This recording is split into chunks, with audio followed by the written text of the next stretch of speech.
Hello. This is Jamie, and welcome to SciFi Vision Presents Fandom Access.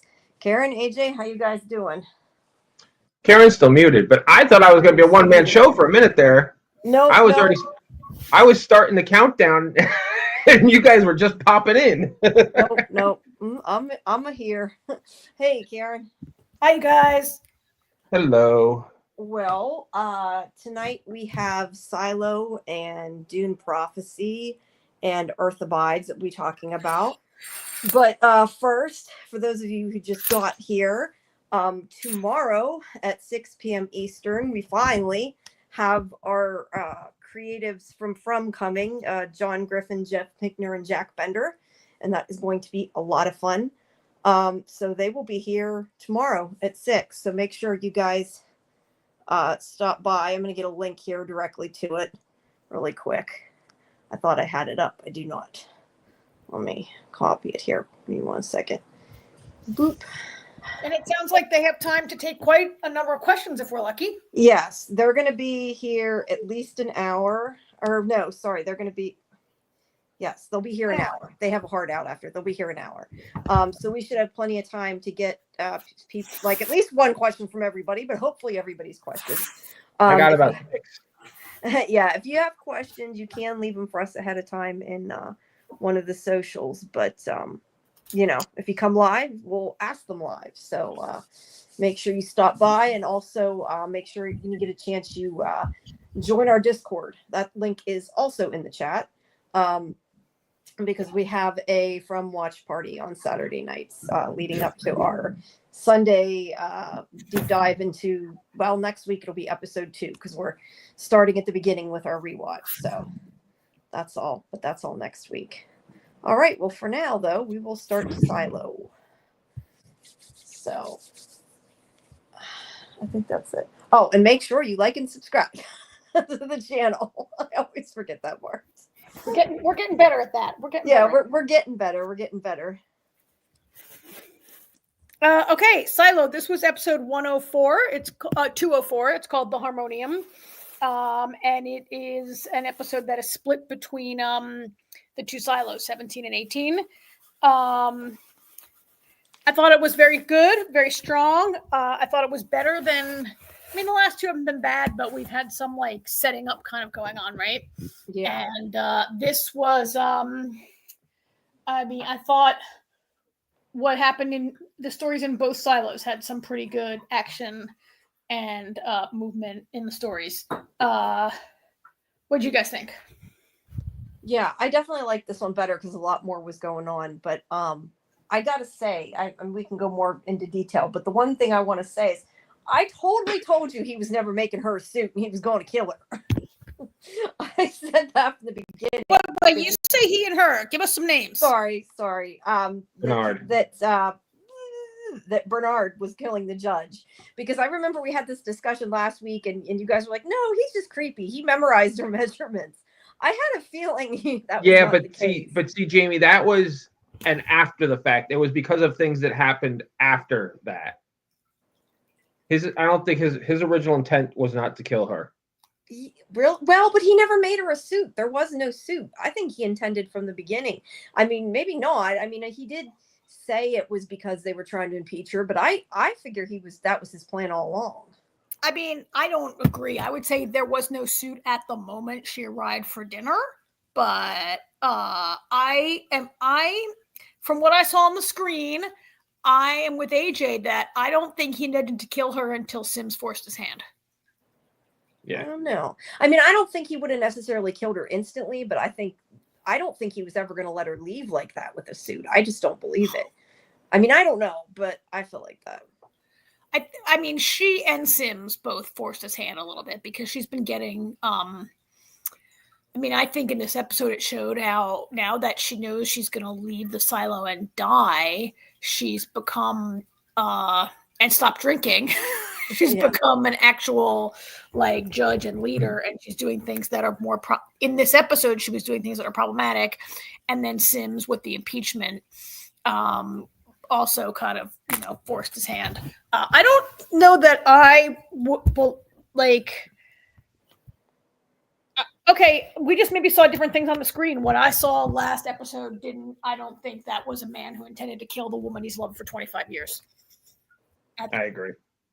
Maybe not. I don't know, but I don't think he had any intention of letting her leave with the suit. That whether he was planning to kill her or not. I think that whole thing was. All right. I mean, maybe he thought he could talk her out of it. Maybe he thought he could delay her. Maybe he thought she'd, I don't know, start drinking again. Maybe he was gonna drug her like he drugs other people. I mean, he had many, many things at his disposal to prevent her for a long time. I don't think he intended to kill her up until. I don't think at the end of last week. He intended to kill her. So in the book, they don't really keep. You know how the whole first season you had to be kind of like, is Bernard like, what's with Bernard? You weren't really sure if he was bad, if Julia could trust him, if Julia. I mean, you kind of knew, but the book is a little more upfront from the beginning that Bernard is not a good guy. I do think that this has really showed that he.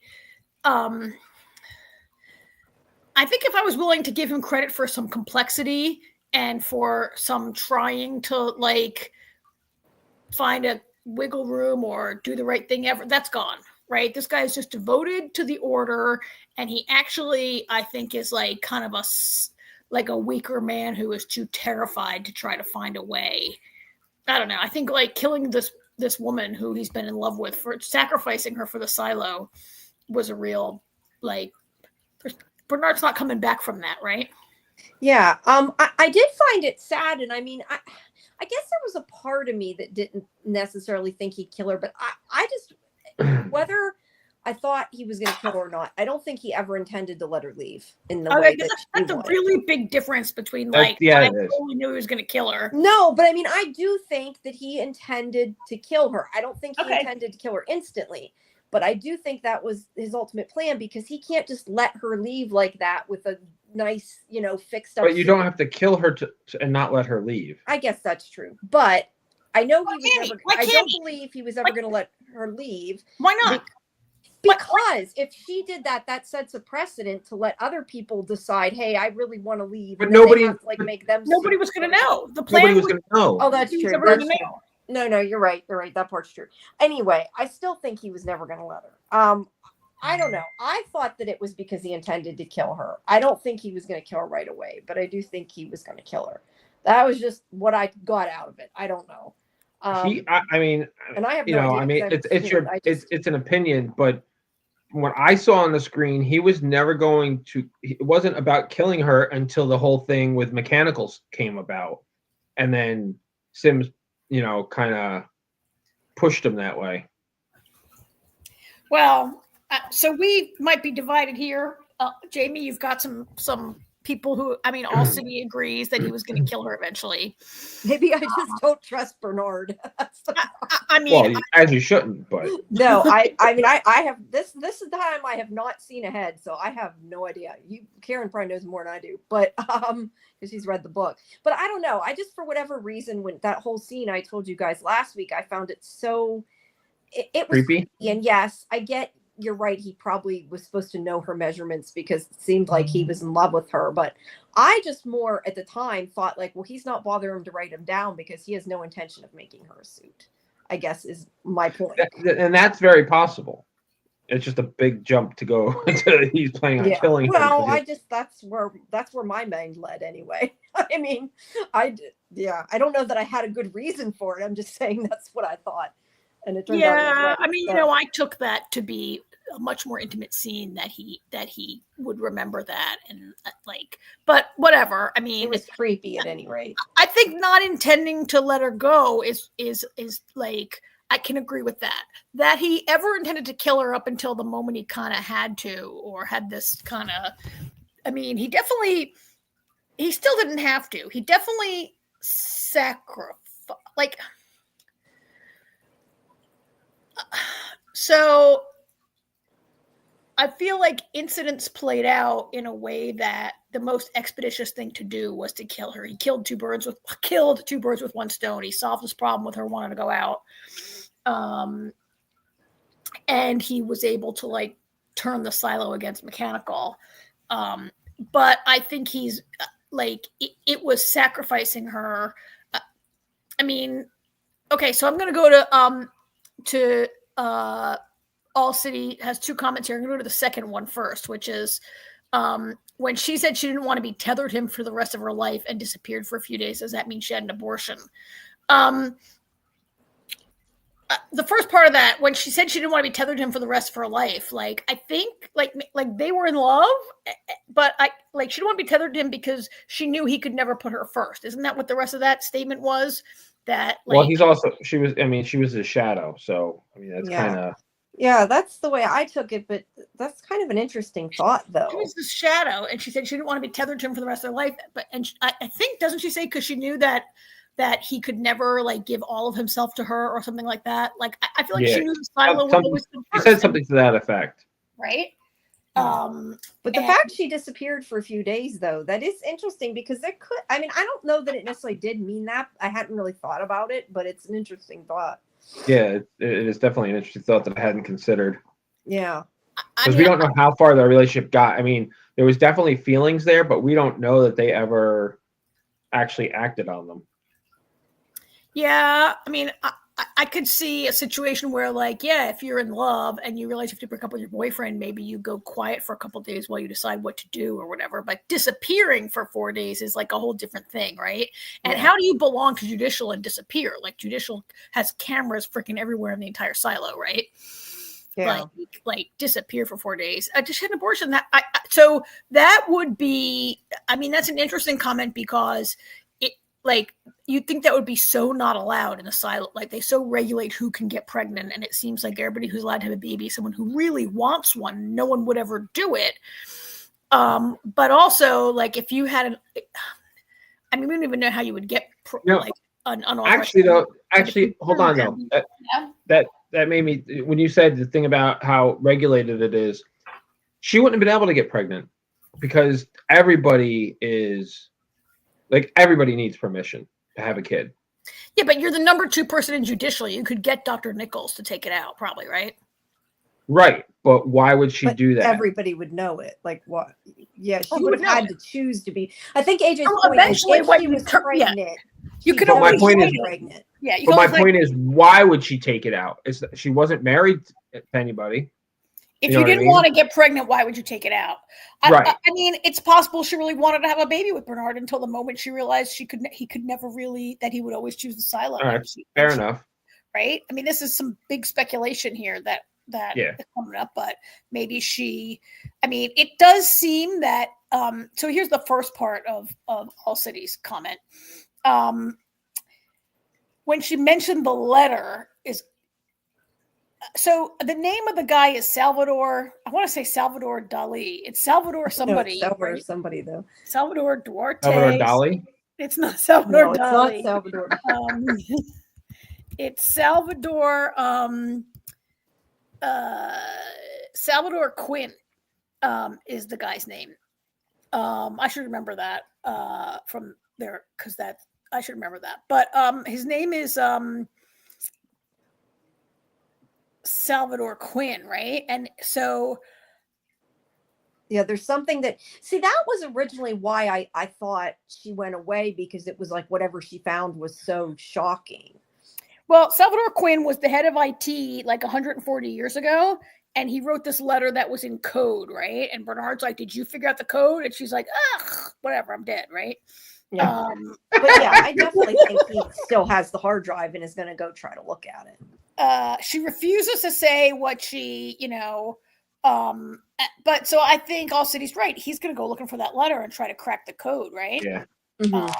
I mean, because if it's from 140 years ago at the time of this rebellion, it could reveal secrets about the outside world. Is somebody like opening a candy bar or something?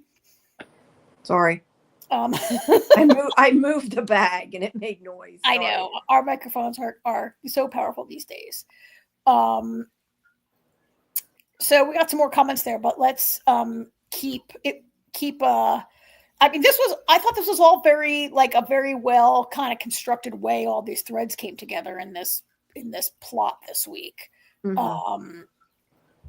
Because we had we had this business with Knox getting the gang together and requesting a meeting with Judge Meadows, which sort of sets all of this in motion. Yeah, Bernard at that point was like, this is not what I want you to do.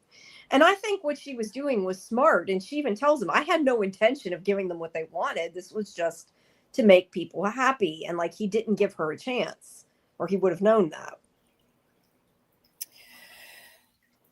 Well, she said she was going to tell them we'll form a committee. And he said, oh, kill them with bureaucracy or whatever, which, that felt very real to me, right? That felt very much like, Bernard's kind of like this. She's sort of like the government, like the elected official. She's not the mayor. She's the judge, right? But even though Bernard is the mayor, he's really like, he's only supposed to be acting mayor. And he really is like the head of the CIA, right? And Judge Meadows is sort of, I mean, it just feels to me like politics and like police, not like talking to each other and having different ways to approach everything, right? Like, yeah. And he thinks he's above everybody and that he doesn't. The thing is he came to her for advice. Like, he wanted her help, but yet he didn't want to listen to anything she had to say. Typical man.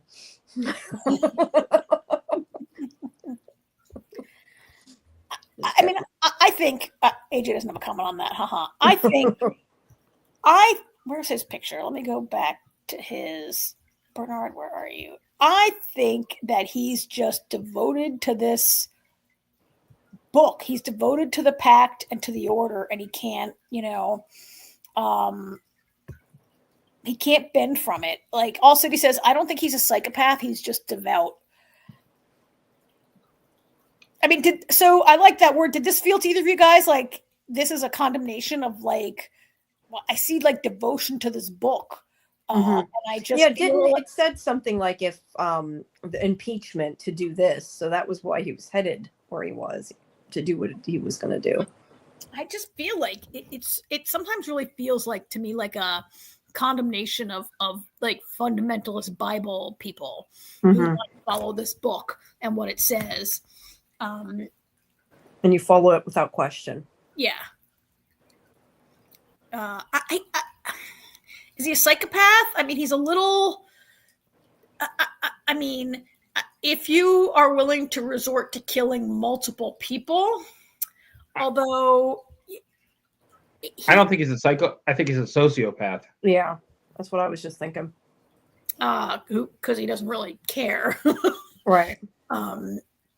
He genuinely thinks he's doing the right thing. Yeah, I don't think he's crazy. I think he just is so blinded by.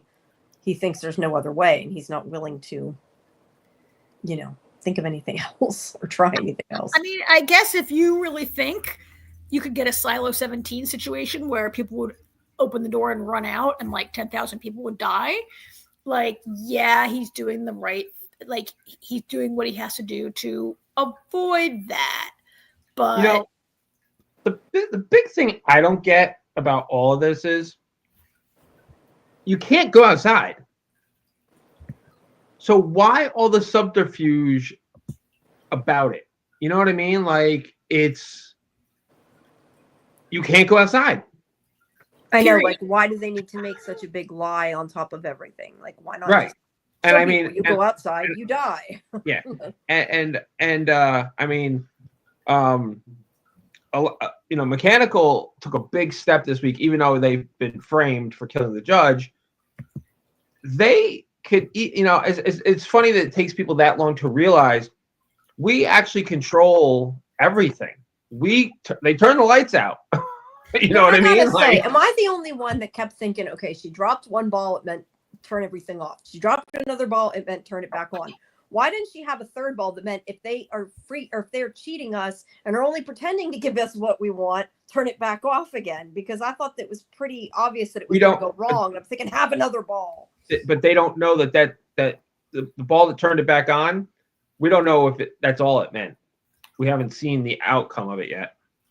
Because I thought something like, if I don't respond again within 5 minutes, do something else, Well, it hasn't been 5 minutes yet. Yeah, I know. I'm just I thought the same thing, though.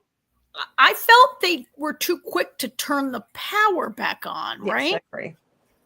like Bernard's like, oh, I tell you what, turn it back on and I'll let you in. They're like, okay. I'm like, really? You fell for that? You're not very. Yeah, I kind of expected them to argue it and be like, how do we know if we turn the power back on, you're gonna let us in? Mm-hmm. I expected some kind of back and forth. Yeah, but instead, it was a setup, right? Well, yeah. It was kind of brilliant. Like he kills her. Bernard kills Judge Meadows, poisons her, gives her body to Sims, and has Sims stage her as a murder.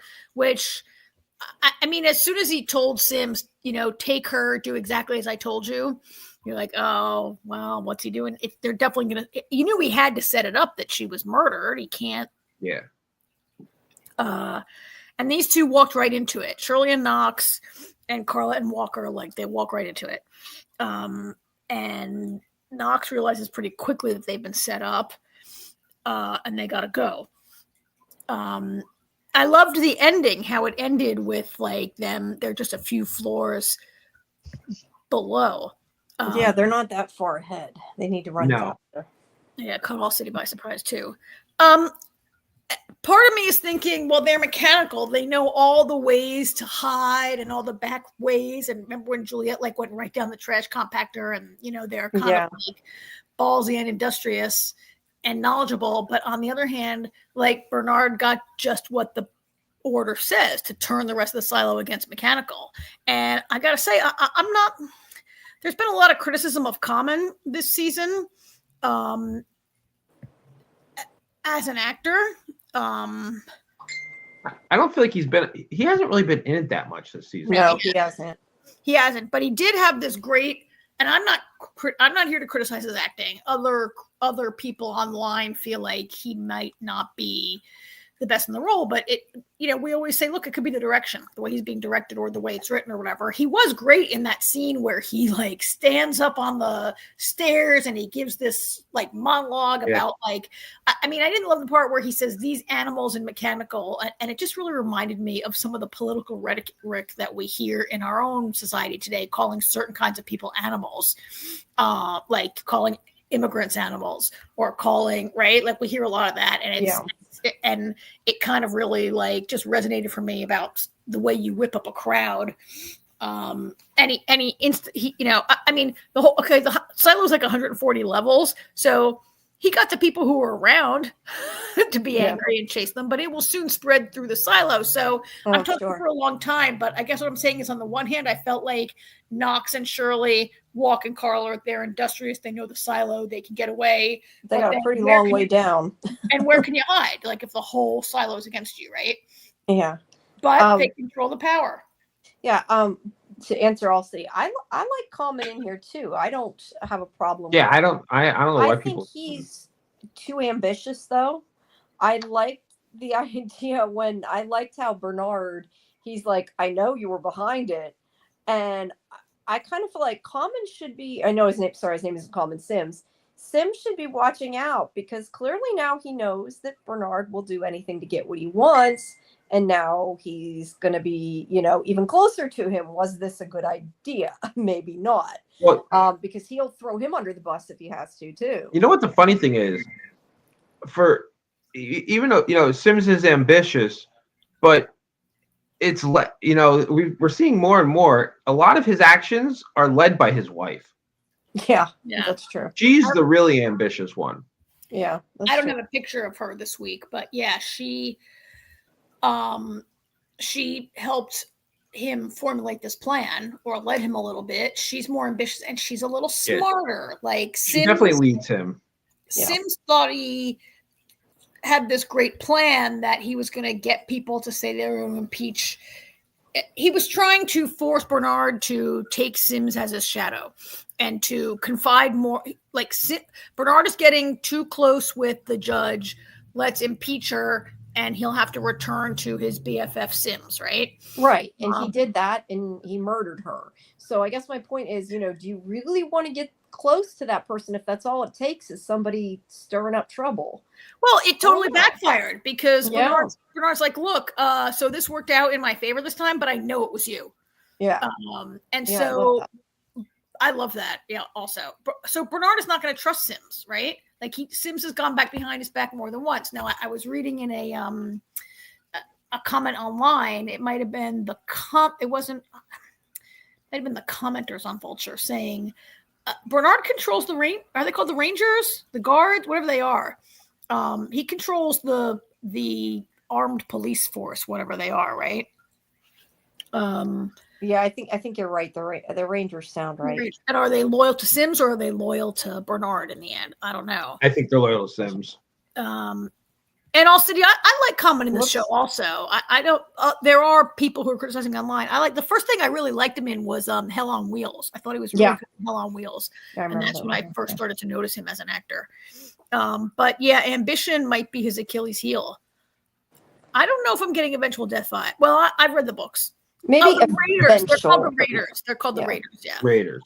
Yeah, maybe eventual. I don't think if he's going to die, I don't think it's going to be for a while yet, just because. I don't know, because she just died and he needs somebody now. So I don't think he'll dispose of him. I'm just kind of, I don't know, of the opinion that like it was that easy to get rid of her. And he obviously was quick to throw the woman he loved, to the wolves to kill her and he loved her. So like, what does that say for Sims? He does anything he doesn't like. He can kill him really simply and it doesn't like phase him. So, yeah, I'd be a little afraid, though, if I was Sims. I wouldn't trust Bernard. I mean, I thought it was showing that Sims is not as smart as he thinks it is, or Mrs. Sims is not as smart as she thinks she is, and that Bernard is like, Bernard figured it out right away that it wasn't an immediate, like, people weren't trying to impeach Meadows. It was and that's kind of my point where I don't think he necessarily had to kill her. I think that, I do think that happening pushed him the rest of the way, but I still feel like it was on his mind. I don't know. I know you guys don't, but. Yeah. It just doesn't make, to me, it doesn't make any sense. He's clearly been in love with this woman for 25 years. Yeah, but clearly not enough because he was in love with her. Okay, because he got put into a corner. Yeah, he did get put into a corner, and he as she kind of predicted, he chose the silo over her in the end. But I mean, he's been in love with her. You say not enough, but she rejected him 25 years ago. True, but I'm just saying, like, I feel like he could have. I don't think he was put in a corner because they wanted to impeach her, but I feel like he might have been able to find a way out of it if he really wanted to. Well, I mean, let's talk about her death. First of all, would you ever eat any food in his apartment or any, like, he poisons everyone, right? This is like the third person he's poisoned, I think. She's like, it wasn't the wine. It's like, no, it wasn't the wine. As soon as I saw him chopping those mushrooms, I had a feeling, right? Yeah. Let's talk about her death, because while he killed her, did he kill her in the most loving way that he could? Yeah, he poisoned her. Yeah, I mean, it wasn't like a torturous way or anything. And I'm sorry for making noise. I'm trying to get Excedrin. I have a headache. It wasn't. Yes, I mean, it was like an easy way to die. It wasn't like it was. Like I said, it wasn't. Well, I mean, they all like he prepared this meal in a very sort of like he handmade a meal for her from last scratch. meal. He cooked it all. They enjoyed a meal together. They had conversation. Like, he had his last supper kind of with her, right? Mm-hmm. And then he killed her in a non-gruesome fashion. And he let her see something pleasant before she died, which is kind of what she wanted. Like, he gave her more of the real world, which is what she was after in a way. Yeah, he used yes. I love his Oculus. The Oculus toys. He did. He was prepared. He knew that, like, he denied her final wish. Like, her final wish in life was to be like, I'm going outside the silo. I know I'm going to die. I don't care. I want to see what's out there and have 5 minutes of freedom. Yeah, it's like if he was going to kill her, he could have killed her in that way even, but he didn't. Well, he knew he was denying her dying wish, and he gave her like the second best thing that he could, maybe. Like, I mean, not for nothing. Jamie, not for nothing. If he wanted her dead, why not let her leave the silo then? Yeah. Because he had to use her. He killed her for political purposes. No, I agree. That's what I'm saying. He had to use her. But that's why I'm saying there was, thinking that he was planning on killing her even before this doesn't make sense, because you let her go outside to die. And you don't have to get your hands dirty. You give her final wish and she's dead and nobody knows about it. And you just say, like, oh, she was found dead, whatever. Yeah.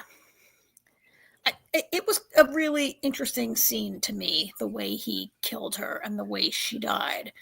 And it also opens up that whole, we're going to talk about this when we get to Solo in a couple minutes, but they have a lot of devices they have access to. Like, he has an Oculus, he knows how to use it, he has a video of the cloud forest in Costa Rica, and he knows, he's obviously seen it many times, because like, look to your right, that's a certain capuchin monkey, he's going to jump, do this, do that. He knows everything about it. He's clearly watched that many times, and has it committed to memory, or did so for her sake. And they both have like it's crazy how, like, later in the episode, Juliet says they're not allowed to read books, but these two have like all the stuff they want, right? Well, It's if you're high enough in the government, you can have whatever you want. Yeah. It's kind of like Kim Jong-un having lobster in North Korea while everybody else is starving, right? Yeah. So there was one other thing that was going on with this plot before we jump to the other side. Two things. Before she dies, she meets with Lucas. AJ, Yes. what did you make from that before we go to Jamie?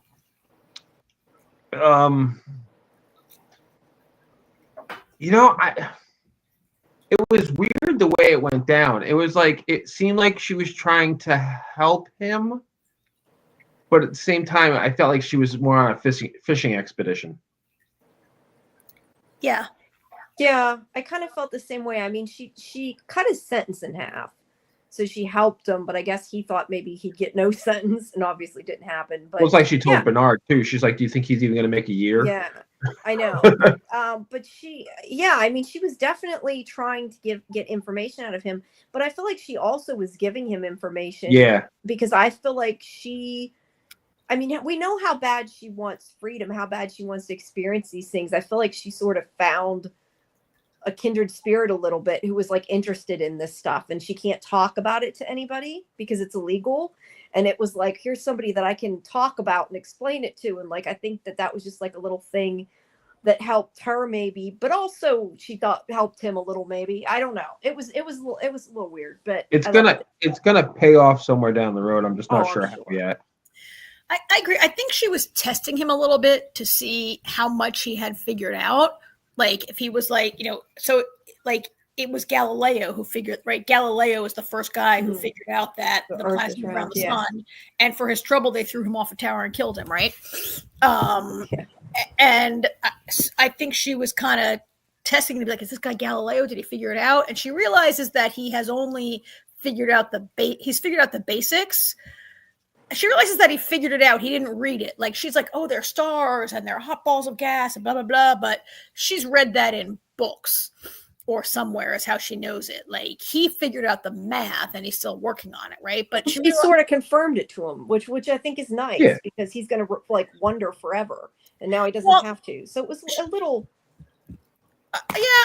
I guess she knows that he hasn't figured out that much and that he didn't learn it from a relic. So I think she was testing, like, what does he know and could he have told anyone? But I agree with you, Jamie, also that she found a bit of a kindred spirit. And I think, I'll say why she gave Lucas that intel. She believes he's going to be dead in a year, right? She commuted his sentence to 5 years, but she says to Bernard, really, do you think a guy like that could last more than a year in the iron mines? So she told him that maybe she thinks it's safe to tell him because who's he going to tell? And he's going to be dead soon. But I think it's also, like I said, she wants to know how things really are. She wants that freedom. I feel like telling him what he wanted to know and letting him know the truth. Like, I think that was a little bit of an act of mercy, because he was like wondering those things and it didn't hurt to tell him necessarily. So, I mean, I don't know. And it wasn't necessarily important. That's how I feel, kind of. I think it's going to be important.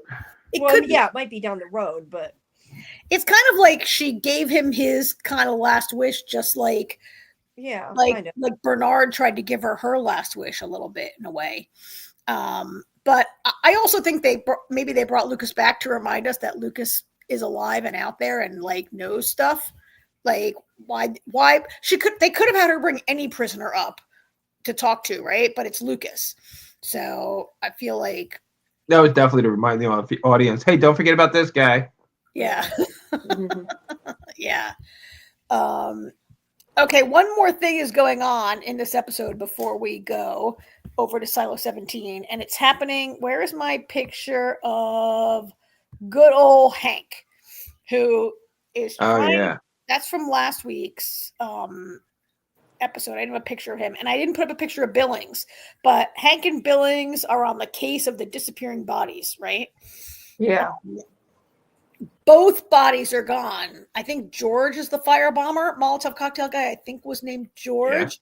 Yeah. And no, Cooper, George. No, his name's not George. I don't remember what his name is, but George was Juliet's boyfriend. Juliet's ex. Yeah. Jump. Yeah. Molotov cocktail guy, we were calling him last week. His body is missing.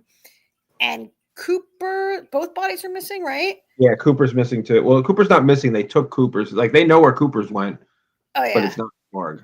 Yeah, but Molotov is missing. Now, where did this body was somebody they thought had already died that clearly wasn't dead? He's the guy that threw the Molotov cocktail, and where he shot him, everybody assumed he was dead, but he shot him in the shoulder. He wasn't dead. Oh, okay. I thought it meant that I read that backwards. That's why it didn't make sense to me.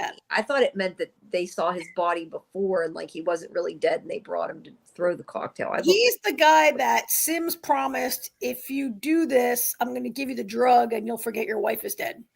And he's like, no, I want to forget I ever met my wife, which who among us hasn't wished we never met our ex, right? But so he was shot and he was lying there. And in this episode, it's Hank or Billings is like, well, was he really dead? Did you check him? I'm like, oh, I thought he was dead. They took him away. He was dead.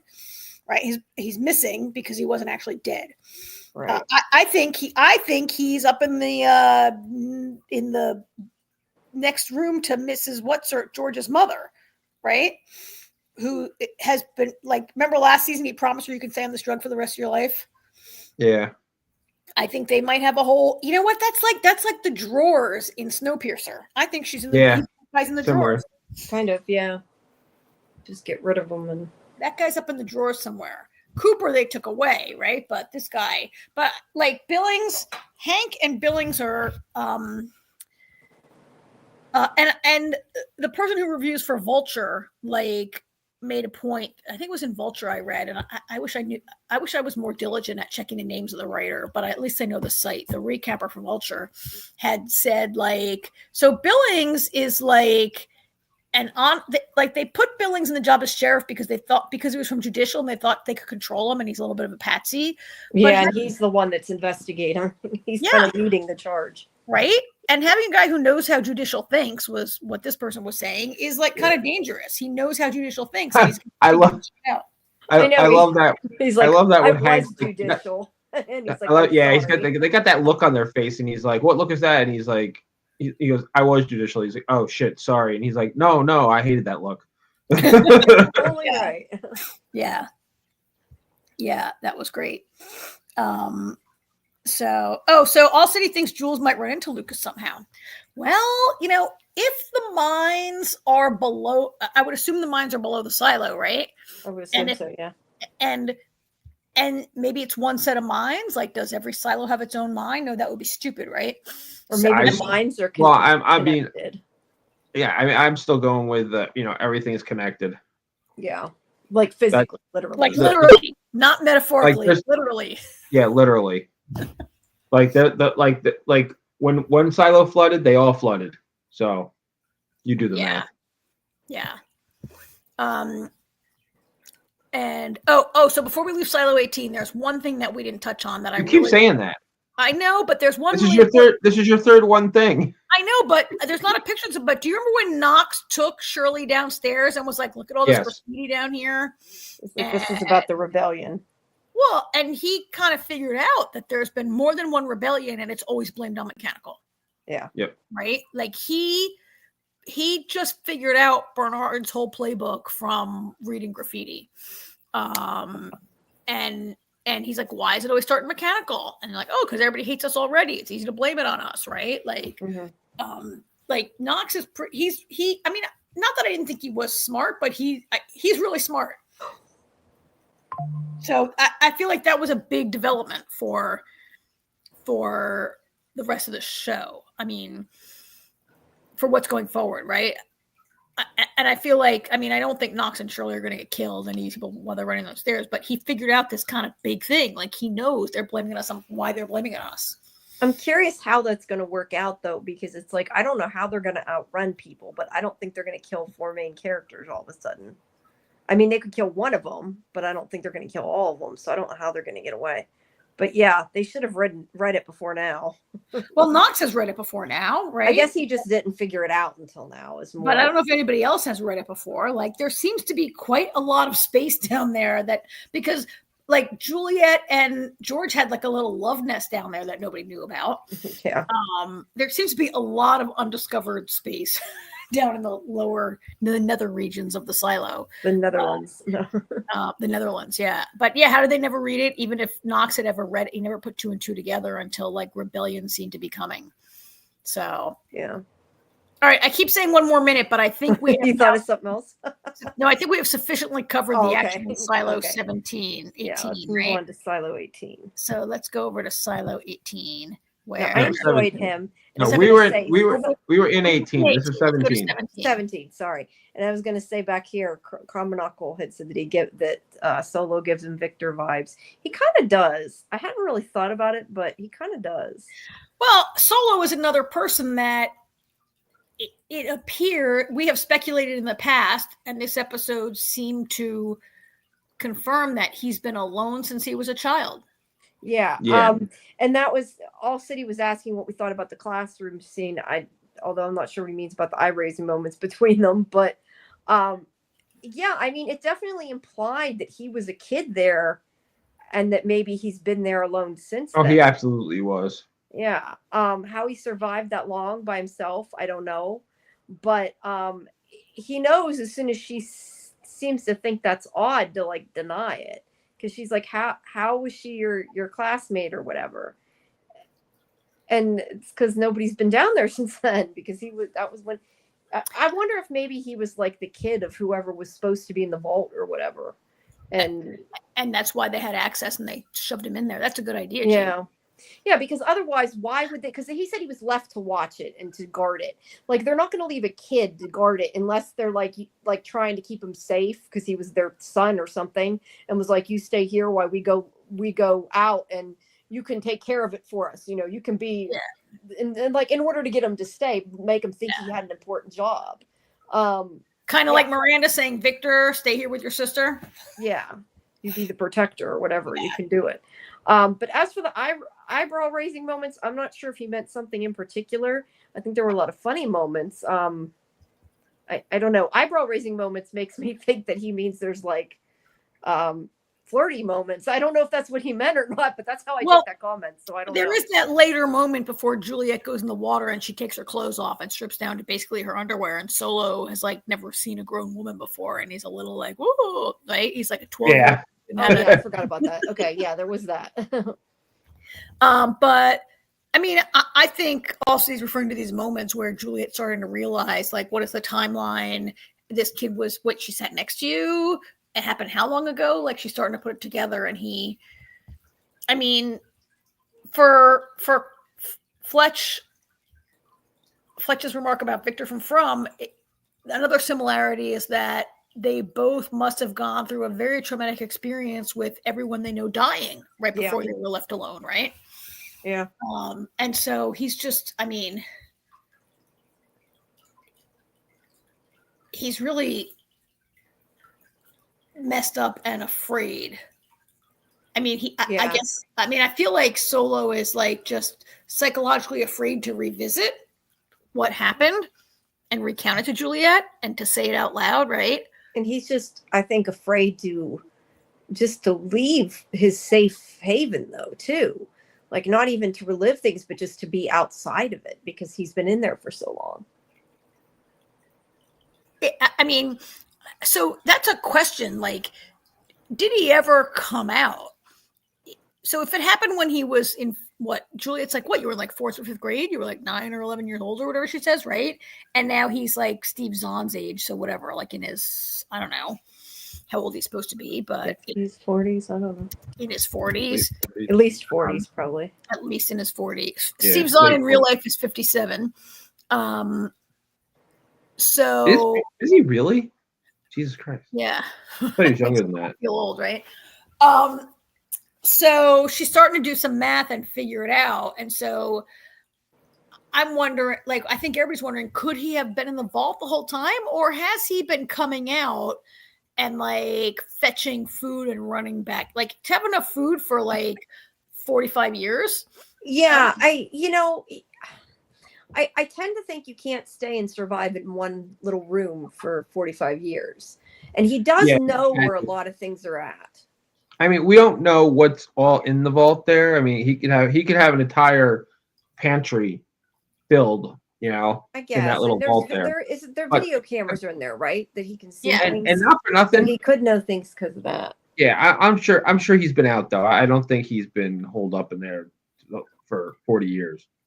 Been out maybe for short periods of time to be like, let me get another year's worth of canned food and bring it back in here. He still seems scared to leave though. Oh yeah.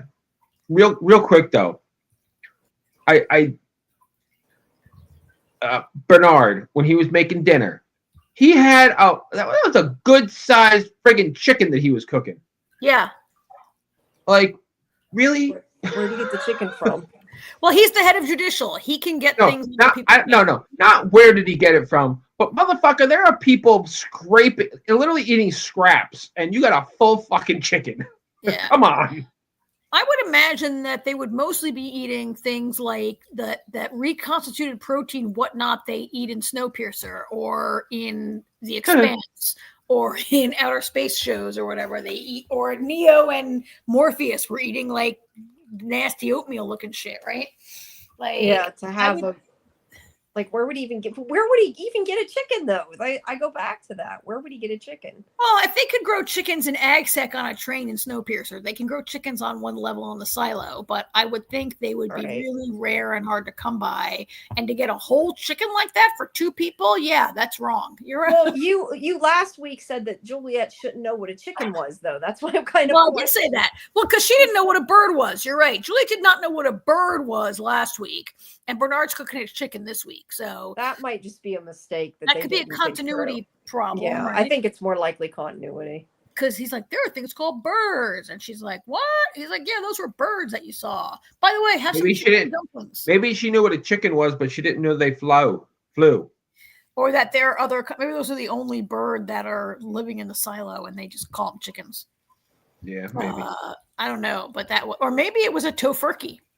Could have been a tofurkey. That actually makes more sense than they're growing chicken. Yeah, maybe it was a tofurkey that he was cooking in there, a miniature tofurkey that he cooked for her. I mean, mushrooms, I could see how they could easily grow in the silo, right? They darkened conditions anyway.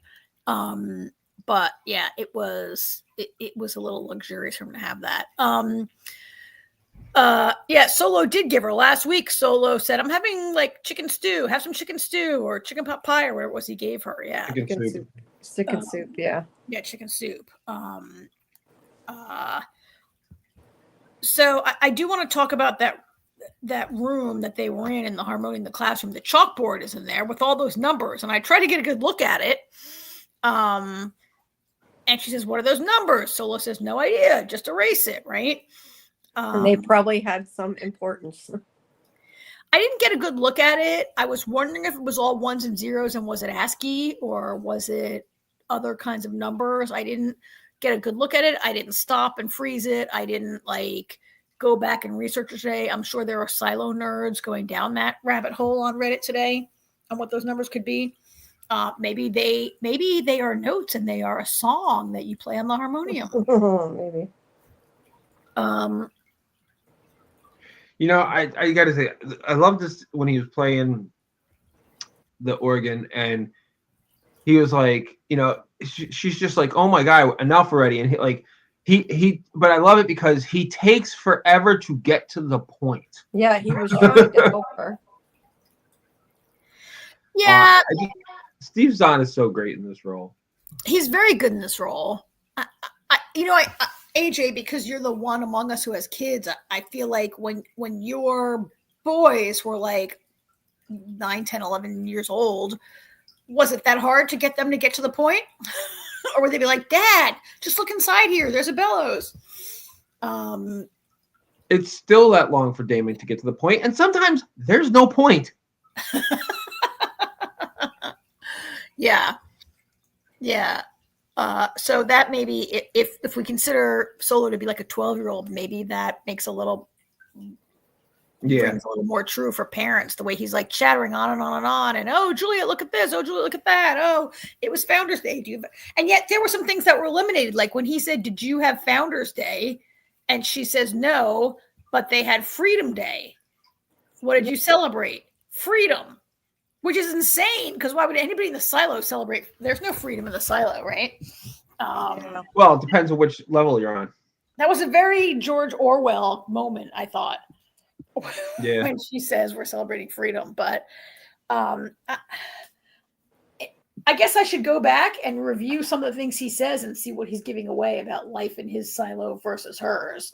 I mean, to me, the main thing that stood out when he says something about he's read 20,000 Leagues Under the Sea, he's calling her Captain Nemo. Could you read books in your silo? And she says no. So she had him illegally, obviously. I'm looking up things about the numbers as you're talking. Here's the thing. We actually don't know if they were allowed to read books in Solo silo, or has he just read those books since he has had the whole place to himself? Like maybe he has maybe he has like a million relics inside there. That would be my guess. Yeah, I wouldn't be surprised if that's the case.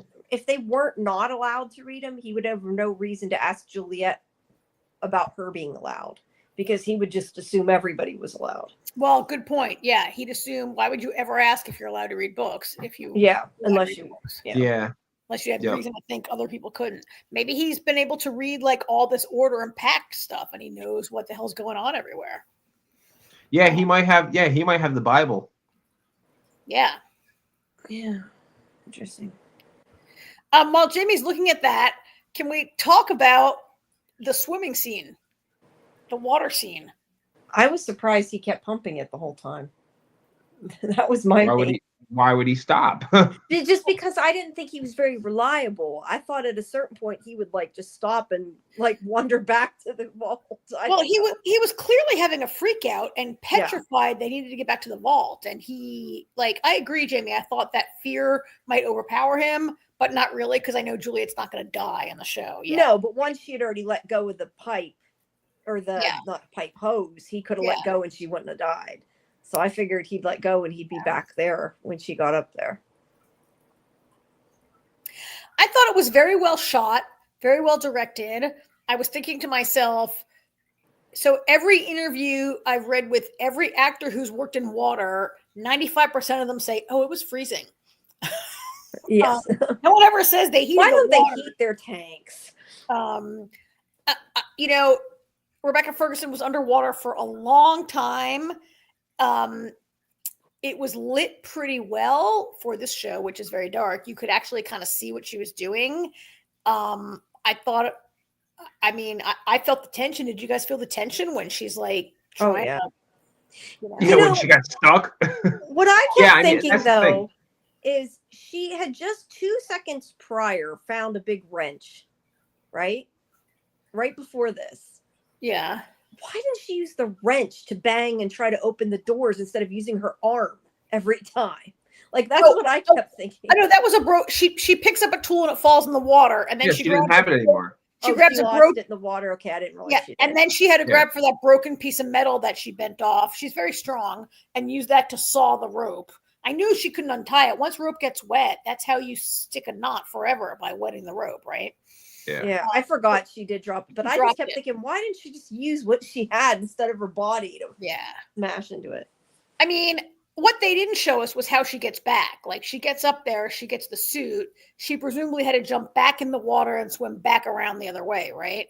Mm-hmm. But maybe now that she knows where she has to go, maybe now that she knows where she's going and it won't take as long, she didn't have to breathe. I don't know. They didn't show that, but it would have been kind of boring maybe to see the same. Yeah, we didn't. I don't see. I think there's another reason we didn't see it. I think she did something else that we're not supposed to know about yet. Oh, like she found something else that she needs, or she. I think, I don't know exactly the layout or how it would work, but there's more to the whole scene when he's freaking out that he thinks he left the oven on, and and he goes back, and then he can't remember, and then he's putting the code in wrong, and it's like because he thinks she did something. You think she actually? I think she did. I think there's more. That's. I don't know how it works or plays out exactly, but something's not right. Like, you think maybe she ran around there, somehow got up there, tried to get it in, figured it out, came back. I mean, that would be kind of cool. Yeah, I think he did leave it unlocked, and I think she got in there. That's cool. I'm not always the hugest fan. I mean, I'm not. I mean, and maybe I'm going a little too far with it, but it's just one of the many possibilities of what that missing time that we didn't see. Yeah, I'm not sure how it would be beneficial for her to go in there, but it would be interesting. Oh, that's what I'm saying. It's one of those remains to be seen type things. We'd have to see. Thank you, All City. She does almost die all the time, right? Yeah. Which is funny, and that's the mark of a good show, because we all know she's not going to die. If she dies, the show's kind of pretty much over. But it was still tense. I found it very tense. But that's what I'm saying. But it's still, we know she can't die yet. It's still intense to where we're like, can she? Right? You know she's not going to die, but you feel like maybe she could die, right? Like, for a minute, you believe that she could die. You're in that moment with her where she could die. Right? This is not like a big ensemble show like Walking Dead or Lost, where a big character could die and it would still go on. Like, she can't die. At least not yet. She could. It'd just be a lot less interesting. Mm-hmm. Yeah, but she does almost die all the time. Well, yeah, she's got that plot armor with plot armor tension. Plot armor and yet tension. I mean, she hasn't even really gotten seriously hurt yet, which I feel like one bad scratch on your leg and you die of a staph infection or whatever, like gangrene or some shit, right? Like, unless maybe Solo has like a bunch of amoxicillin in there also that grows on mushrooms or something. But yeah, that was all really, I mean, that half of the plot was great. And yet, very little was revealed. Like, there was the bit with the numbers, and it was kind of confirmed that Solo's been in there since he was a kid. Because there was that question, did he come from another silo also? But no, it seems he's been in there since he was a kid. So that was sort of confirmed, right? But not a ton happened. Like, all she did was swim through the water and get the suit that she needs to walk back to her own silo. If that ever even happened. I'm not sure that will ever even happen. And I don't mean that. I mean that based on what I've seen on the screen, because, I've read the books. I don't have faith that she is ever actually on this show going to go walk back. Right? From what you've seen, do you guys think she'll eventually go back by walking? I kind of assumed eventually she'll end back up with group of people. Well, I think she'll end up back in 18. Go under the silos. I don't think she's going to walk back in. What? That she's going to go under the silos. Yes, right? Like, under seems to be where it's going. That's what I mean. Like, is she going to put on a suit and walk back over that hill and knock on the door? No. Or is she going to, they're not going to open it. Right? Bernard would be like, sorry, you went to clean, you're gone. Bernard would be like, son of a bitch, everybody's seeing it. Everybody ignore what you see on the screen. Yeah. No, it seems more likely. Ignore the woman behind the curtain. Right? Yeah. Yes, fair enough. She needs to get back or everyone she loves will die if there's a rebellion. But I guess what we're saying is it's more likely that she finds a way to swim or go through the mines or some underground tunnels or like if are the silos all connected and can she just pop up in mechanical at the very bottom and be like secretly there? Well, I think that I don't think it's going to happen anytime soon, but I think that's kind of where this is going.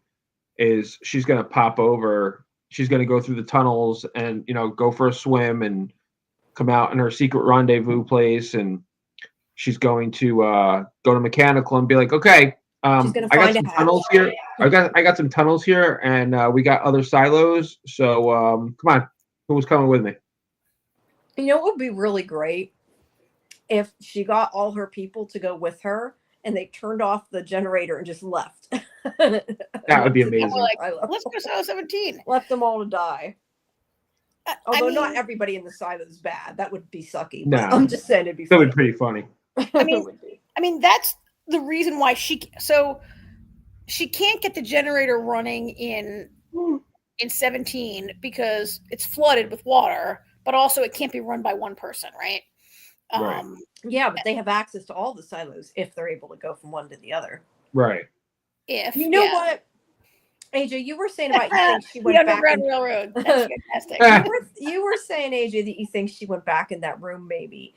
But even if she didn't, it makes me question like why we haven't seen inside that vault. I'm wondering if there's something else in that vault we're unaware of.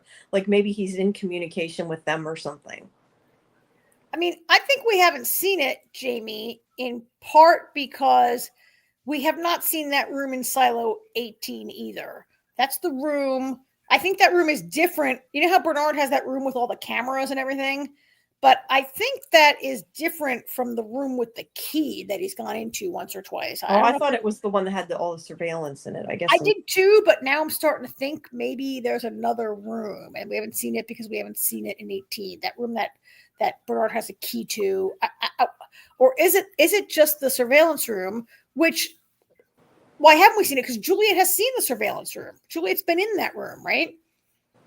Or she knows it exists. Did she go in there? No, she hasn't been in there. She hasn't been in there, but she knows it must exist because she knows there's cameras everywhere, right? I just figure maybe it's in communication with the other silos in that room. I mean, that could be, but you think he's in communication? But would he be such a weirdo if he's in communication with other silos? I don't know. Maybe he's not. Maybe just the possibilities there. Maybe he quit. I don't think he's in communication. I don't know. I'm just. But yeah, maybe it's not a bad idea. That a genius like Juliet could figure out. Oh, you could have been talking to people this whole time, Solo, you idiot. Yeah, like maybe they disconnected it or something. I mean, whatever's in there is or maybe it's just his space and she's going to go in there and be like, really, this is it? You won't let me in here? There's nothing in here except 1,000 cans of food and a pillow. Maybe. She's going to go in there and be like, really? You think I haven't seen porn before?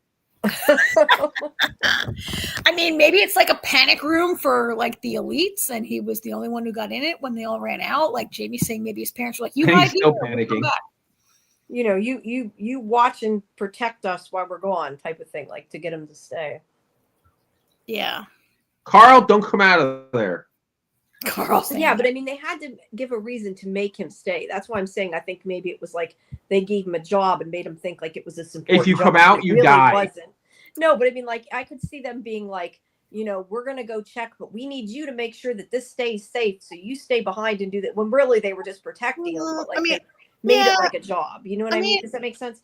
I don't think it matters. No, I don't know that it does either. I'm just saying that's what I imagine. I mean, I wonder if he could be that boy we saw in the flashback when it happens. When we saw I was thinking that too. When we saw that rebellion in the flashback, and he was the little boy who read the message down, and that makes total sense. Could he? See, you know what though? The only thing is, we did. I thought that, and this could also be misleading, but we also see when Juliet first gets to 17, we see a skeleton of a child and assumably a mother. Yeah, we did see that. And I think it was implied it was them because we saw the green flag that they had been carrying. Right. There, right?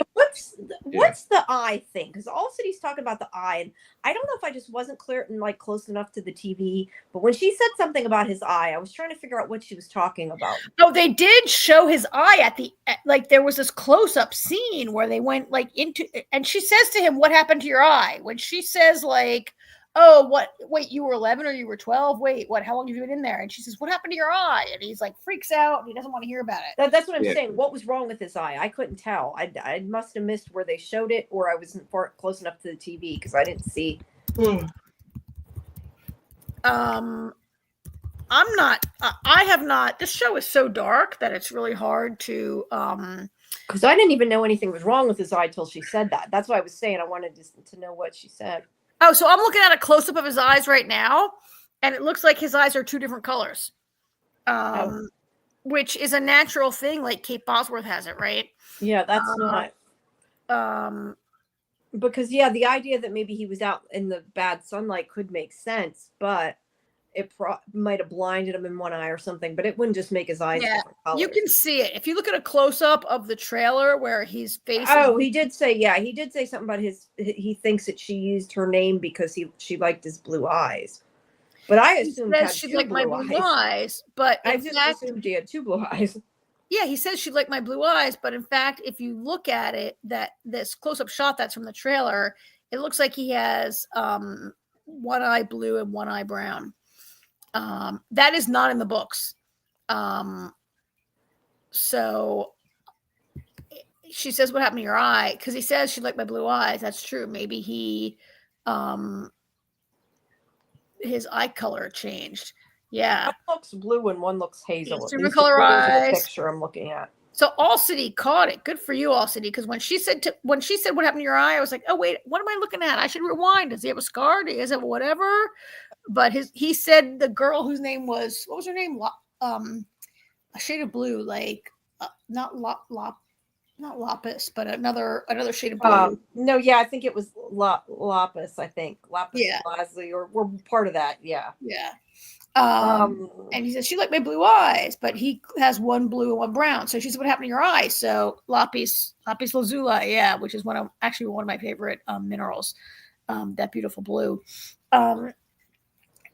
But that's why she said, "What happened to your eye?" Like, could one of his eyes change color? Wow, and what would have caused that? Because that really can't happen. They're suggesting, and although I think they took this out of the trailer, so it might be before they actually found anything out. But they're saying maybe he has the syndrome. That's what it says on screen right now. But I think this was just a guess from the trailer. I don't think it was from the episode. Well, if, as Meadows believes, the syndrome is from the stress of living underground, who would have it more than Solo? God, he must have it, right? The guy has more stress than anyone. Yeah. All right. Well, overall, a great episode. Really, finally, episode 4 moved a lot of stuff forward. We still have another. We have an episode of What the Fuck to talk about. All right. So we're good. Jamie, you got anything more? I was going to say, is there anything else on Silo? Other than I don't see how the group of people at Silo 18 are going to get down far enough. And like I said, I don't think they're going to kill that many of the main characters, but I don't know how they're going to outrun the crowd. They got to get down to a certain level where they're enough near their people that they'll help them. I don't know. Yeah. So I don't know either, and I don't know that we'll find it next week, because here is the summary for next week in episode 205. Sims finds himself with a new position. Juliet learns Solo isn't being honest. Well, that's not very surprising. Surprise. Yeah. Bernard and Lucas make an important discovery. Like, none of this. Lucas. Like, interesting. Wait, which one's Lucas? Well, Lucas is from the mine, so maybe Bernard. I could see a scenario where Bernard's like, "Hey, Lucas, what did Meadows say to you?" Oh, okay. Yeah. That's right. Lucas. Okay, I was gonna say. Yeah. No. So we'll see where that picks up. Okay. Yeah. All right. We got one more comment coming up here. He has all types of syndromes. He does. He has some issues. Yeah. All right. We got to move on to Dune. I hope some of you guys will stick with us for this show also. I don't know how long we'll talk about it for a while, but it was so WTF that but I was just going to say for people, if you are going to leave, just quick reminder in case you missed the very beginning of our show, the creatives from are going to be on our show tomorrow at 6 p.m. Eastern, so make sure you tune in in case you missed that. And great. Yeah. Okay, can I just put this quote up here from All City? Dune is fire. Man, I'd like to hear from what... I can't wait for your comments, because I say Dune is whack. I thought it was a little better this week, but it's still not my favorite. I'd like to take this in two halves also. Do you want to take the Sisterhood first, or do you want to take Valia first? Whichever. Whatever you want. All right. Well, the first picture I have loaded is Tula, so let's take the events at the Sisterhood first. Okay. I feel like Tula is driving. Tula is not a good. I like Tula, or I have until now, but I feel like she's mismanaging events at the Sisterhood. Do you think? I think she's out of her depth. I don't think she realized, because she's kind of not sure what's going on any more than anybody else. I think she kind of thought she had a grasp on it, and it is completely something else. And that kind of scares her too. So all the sisters are having a dream. No, Sister Jen, who's this picture, except for her. Sorry, Sister Jen did not have the dream, but the other ones did. It opened with Emmeline, right? And then they all have the dream. Yeah. So is that supposed to mean, I guess, the reckoning's coming was the whole point of that? We're not sure what the point of it is yet. Okay. So, however, it's connected to what's his face? I keep forgetting his name. Duncan Hart. Yeah, Duncan Hart. Yeah. It's connected to him because that image that they drew before they woke up was the same thing we see when we saw his Desmond Hart. I knew his name wasn't Duncan. Desmond. You guys keep calling him Duncan for some reason. Now, you know why? Because in the movie, Jason Momoa plays a character called Duncan Idaho, and I get Duncan and Desmond mixed up all the time. Remember, just think of Lost, and you can remember his name's Desmond. I couldn't remember what his name was at all, so I just agreed with Karen when she gave me a name. Okay. Yeah. But that image that they drew is the same image we see when we see his memory. I guess that's what that was. I guess. I mean, so that dream that they all have together. So Dune is not Star Wars. It came before Star Wars. But I think if you have watched both of them, and I say this, the Sisterhood are like force sensitive people, right? Like, if you want to call it that. They study, they're like witches who take spice, which is basically like LSD, but more mystical and more whatever. So I guess I'm not totally surprised they would have the same dream because they spend their whole day learning how to like psychically connect with people and tell it, right? So maybe I'm not totally surprised they would have the same dream, and yet it's the first time it has happened, right? Yeah, it does seem to be the first time it's happened. Yeah, because Tula was like, what do you mean they all had the same dream? Yeah, except Sister Jen, which I feel like that's kind of important, but I also feel like Sister Jen is maybe not 100% committed to the whole operation there sometimes, right? Yeah, that would be my guess. But Tula's freaked out, and this one, the older lady, her name is is it pronounced Avila? Sister Avila is like, whatever, just ignore it. They should all go back to their studies. Like, I'm not sure. I think she was more I felt, at least at that part, that she knew something and she was trying to keep her away from it. But that was just, I don't know what I inferred from it for whatever reason. Because I don't know after that made sense, but that's what at the time I thought. I felt a little bit the same way because how could you not be concerned about this? And she's like, oh, Tula, stop. You're going to make them more hysterical. And I was like, well, they kind of should be hysterical. Like, I know. She Emmeline had a dream where she almost killed herself. If Sister Jen had not had the dream and stopped her, she would have stabbed herself, right? Yeah. And it's hard to say on this show. It's just suspicious that she was telling her to stop. I mean, well, I'll say one thing in this episode that was very difficult was you never know reality from a dream. Yeah. So it's like you almost can't trust anything you're watching. You went out there for a second, AJ. What's the last thing you heard me say? You almost can't trust something. I don't know if you were going to say something, but it like clicked, like you said something. No, I was just saying you can't trust anything you're seeing because you never know what's a dream and what's real. That's true, and you don't know. The way they. You not say dead on. You can't say kill on YouTube either in text. I guess. That's funny. Oh, I see that. I see unalive anywhere. Unalive, yeah. So. I mean, that's Whoa, Karen, what are you doing? Oh, sorry. I opened my refrigerator to get something to drink out.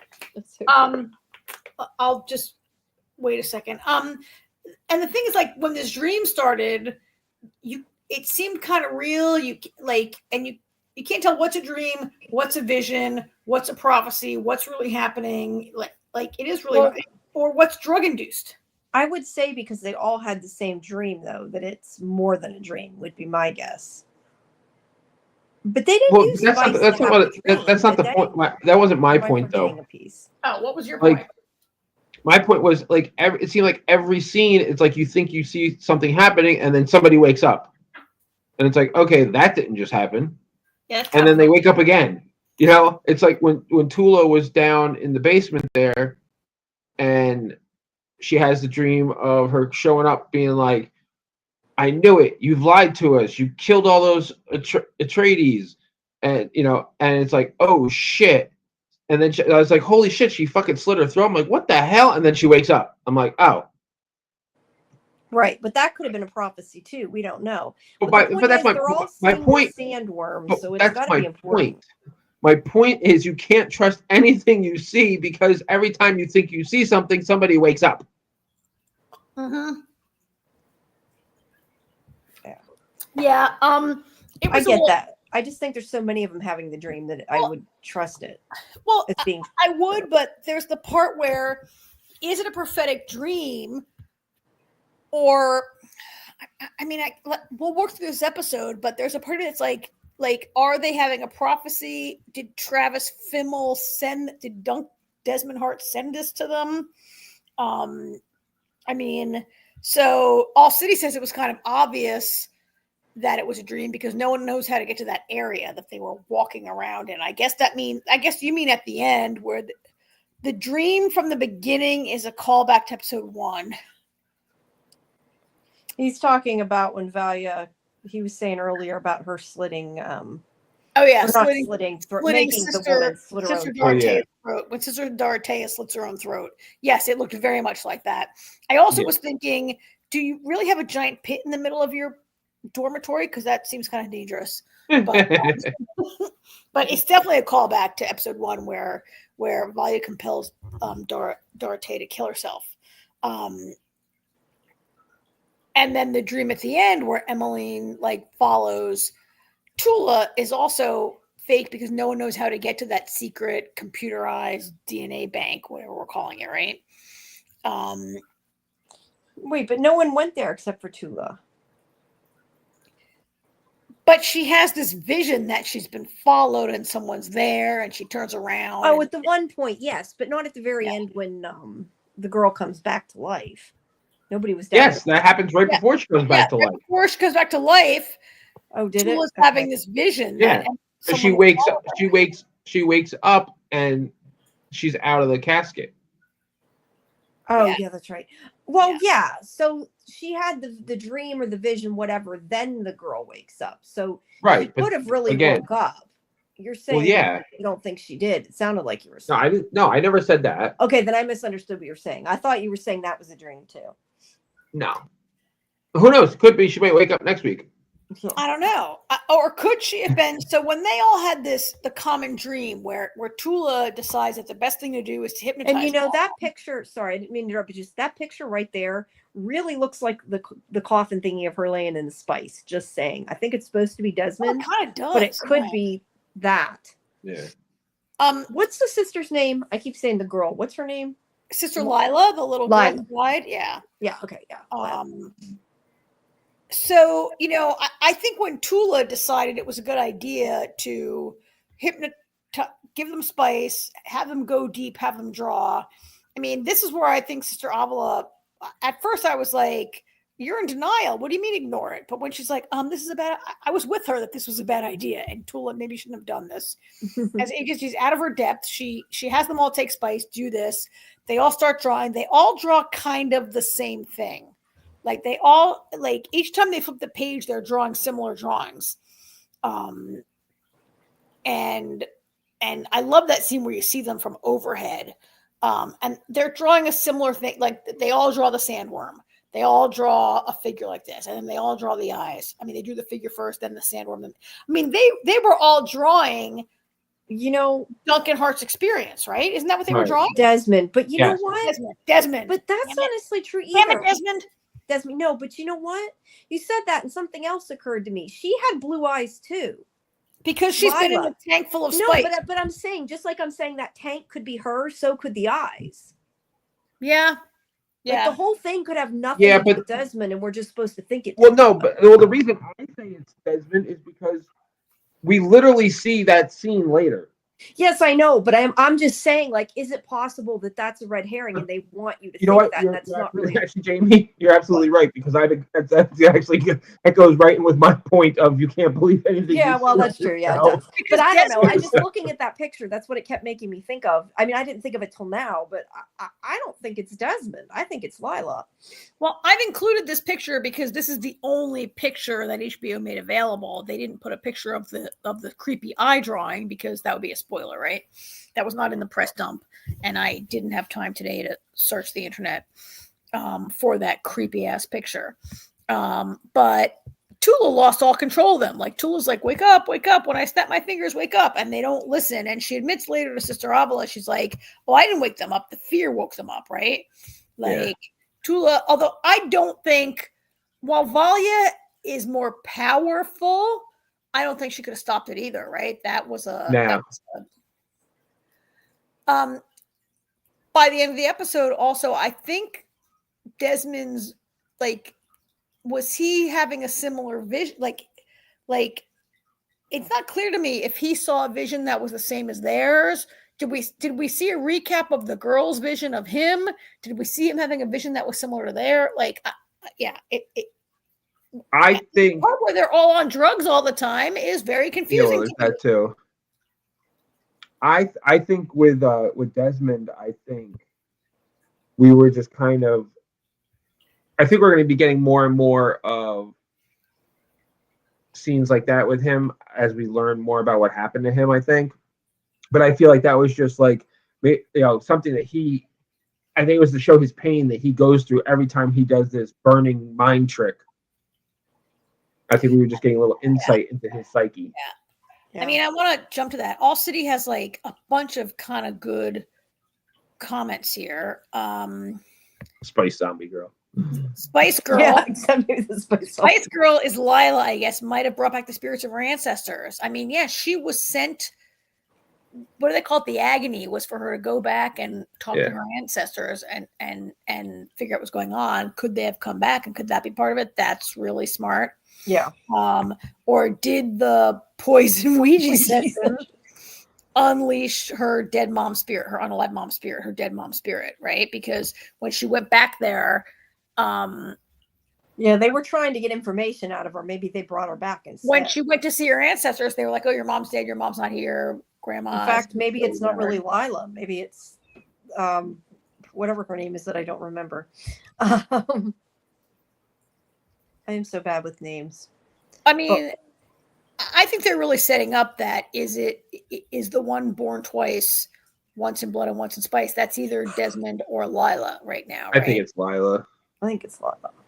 I mean, Tula says out loud, like, you have to be the one born in spice, born twice, right? Like, Tula actually says it. She says you have to be the one, but Tula wants it to be true because she loves Lila, right? Yeah. Mm-hmm. She goes down there and she looks at Lila in the coffin and she's like, "Oh, you have to be the one." I think because she loves her, and then, like, lo and behold, here she is with her. Thank you, All City. She will now forever be Zombie Spice Girl. And she's got the blue eyes, but that's because she's been in I think it's because she's been in a tank full of spice for like a day or two. Well, no, she's got the blue eyes because the whole spice thing. Because spice gives you blue eyes, and that's a thing, Jamie, and all you. That part I do remember. Yeah, spice makes your eyes blue. That could fade, maybe, but seriously though, if she is the born twice one, it would make sense that that's what they're seeing in their vision. Yeah. How did you guys all like this scene where Lila wakes up and she's like, "Where am I?" Because she's in this massive like DNA combination computer blah blah. When she said when we were watching it, she said, "Where am I?" I said, "She's in the Matrix." You said what? She's in the Matrix. Matrix. She's in the Matrix. She kind of is. It's an enormous space that it kind of surprises me that the Sisterhood's convent, which is basically in a rocky fortress somewhere. I mean, do they have the whole planet? It's an enormous. It's essentially a mountain that they're in. Yeah, I mean, it's a big space for no one to be able to find or know it's there, and how they built it. I mean, these are questions I can't ask because they're not going to be answered. But it's enormous, right? It's tremendous. And you can see, and Lila looks horrified, I guess because she was dead and just kind of dead, but just woke up.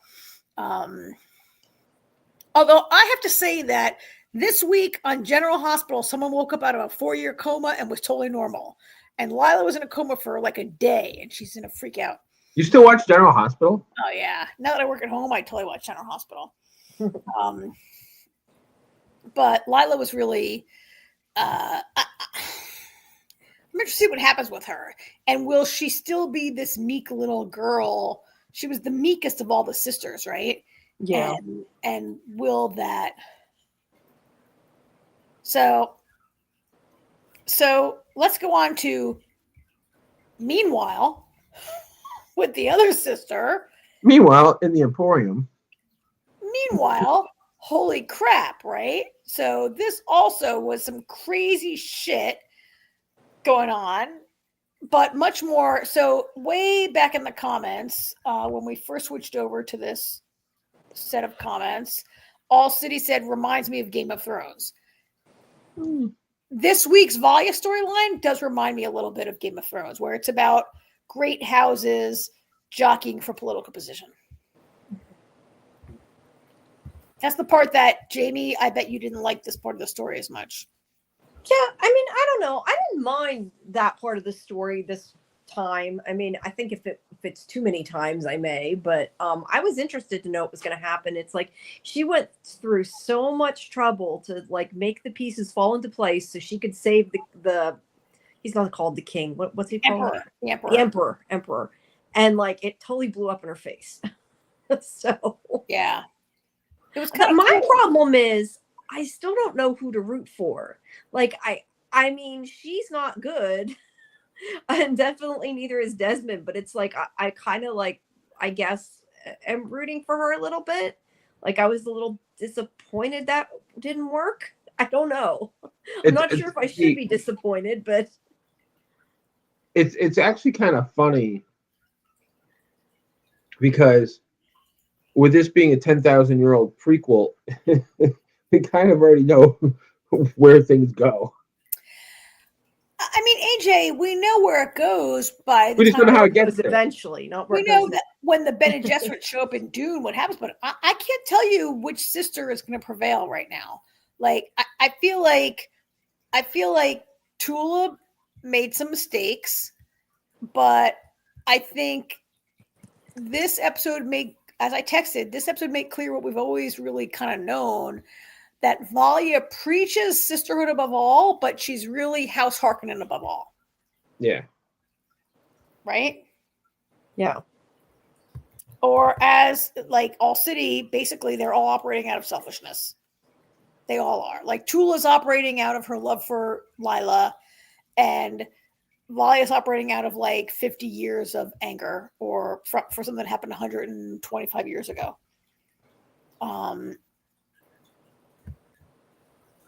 And like, is everyone bad and good at the same time? It's all people fighting for power. Yeah. But I just felt like this episode, I was like, oh yeah, Valia, you are like you can talk all you want about sisterhood, but you are about like, she's about universal domination. She like is mad that her family was disgraced. And she's like, I've got a 10,000. I mean, give the girl credit. She's got a 10,000-year plan to dominate the universe.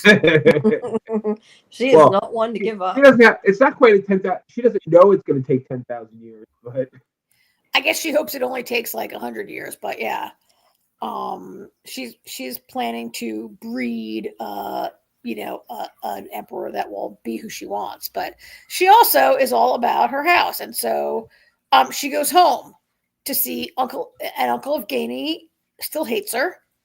That's her father, not her uncle. It's her uncle. It's her uncle. Yeah, it's her uncle. It's her uncle. I called her his dad last week. We went back and forth on it. It's her uncle.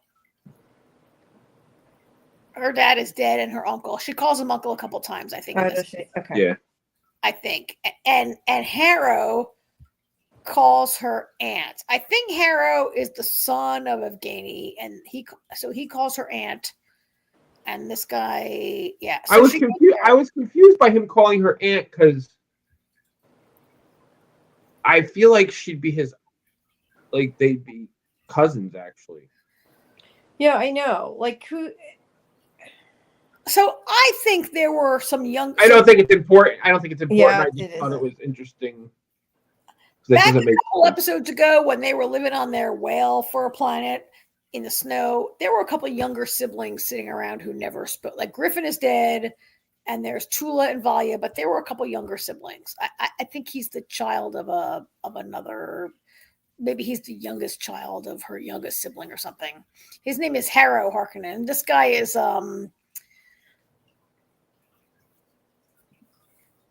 very easily manipulated, huh? Yes. But I mean, she is trying to raise their status. I mean, she's not lying about that part. Yeah, but it was self-serving. Oh, yeah, it was definitely self-serving. But I'm just saying, he's saying she don't care about that. No, she does care about her house, just not about you. Not about the people in the house, right? Yeah. He's an Ankh. Yep, he's the Ankh. And yes, this guy Harrow is a dweeb. Is a dweeb. Yeah, she's trying to raise her house, but she's only trying to raise the house so that she can regain her place at the Emperor's side, right? Yeah. Like she has declined their request for a truthsayer 4 times, and now she's like, oh, guess what? I, the Reverend Mother, will be the most powerful of the entire sisterhood. Will be your truthsayer, because she only wants to get into the what's it called, the Landsrad. She just wants to get into that high council meeting, and she's got this whole her plan was pretty amazing, wasn't it? Yeah, let me ask you a question though. If she wants to raise the status of her house, why do you think she's denied it every time? Just because she's so mad at her family? Yes. Okay. She thinks her family is not equally outraged as she is, and that they're settling, right? Like they're settling for being okay. I mean, they're doing a lot better. By the time we meet Uncle Evgeny and nephew Harrow, they're living in like a high rise. They're doing a lot better than when she was a kid. But she thinks they should be so outraged that like, so this is like if any one of us was like outraged, like, okay, so she thinks. Go ahead. She thinks that if they had been more outraged back when she was outraged as a kid, that they'd be the emperors right now. Yeah. They'd be running. Yeah. And they were betrayed, and they should have stood up. But the people she's mad at have been dead for like 120 years, and she's mad at her family for not being outraged for their entire lives. Like, right? She's just mad, and she wants them to be mad. And she thinks her family is full of wusses. Well, somebody listens to her eventually, because 10,000 years, the Harkness are some badass son of bitches. They are, but I mean, yeah, they accepted defeat, I guess. I mean, they accepted their lot in life. They accepted defeat, and they rejected their special powers. I mean, clearly, Uncle thinks that he's always like, you're a witch. I mean, he rejects her powers because he's scared of them. He's scared of them, yeah, or whatever, right? Other people reject them for whatever. But she's a very, very angry woman. Always has been since she was a kid, right? She's motivated by such anger and resentment, and I feel like in most shows that's not a recipe for success, but in most stories, but it might be for her. Is that because the nuns genetically created soft men they can control? Oh, yeah, right? Like they have had this massive universe-wide genetic engineering program to control the universe. And like, did they create men that would, like, people that would be not as smart, not as strong-willed? And that's a good question. Desmond is not one of them. Mm-hmm. Well, but so Maybe. So, I mean, Desmond, yeah. So this was the first time we saw the Landsrad, the Landesrad, it's called, right? Where they convinced this poor guy to go there. And I mean, there was so much to love about this, right? I loved how she was totally outmaneuvered. She thinks she's the smartest person in the universe, and Valia was just outworked right and left. Mm-hmm. First by Inez, who I have not really liked up until now, but I kind of liked her a lot more in this episode, where she decides to stand up for what's right. Yeah. And then Kieran just got lucky. And then Duncan also, like everybody and like Desmond, right? Desmond. Desmond. And did I say Duncan again? Yes, she You did. did. Sorry. That's okay. Desmond like end runs her and everybody else also. What do you guys think about this scene? Yeah, That was a that's great what I scene. said. I like how like she had that whole long involved thing planned, and it just totally went to shit. I mean, no, her plan worked. It just Well, wasn't by her. yeah, right. She just wasn't the one to catch them, so to catch them do it, so it didn't help.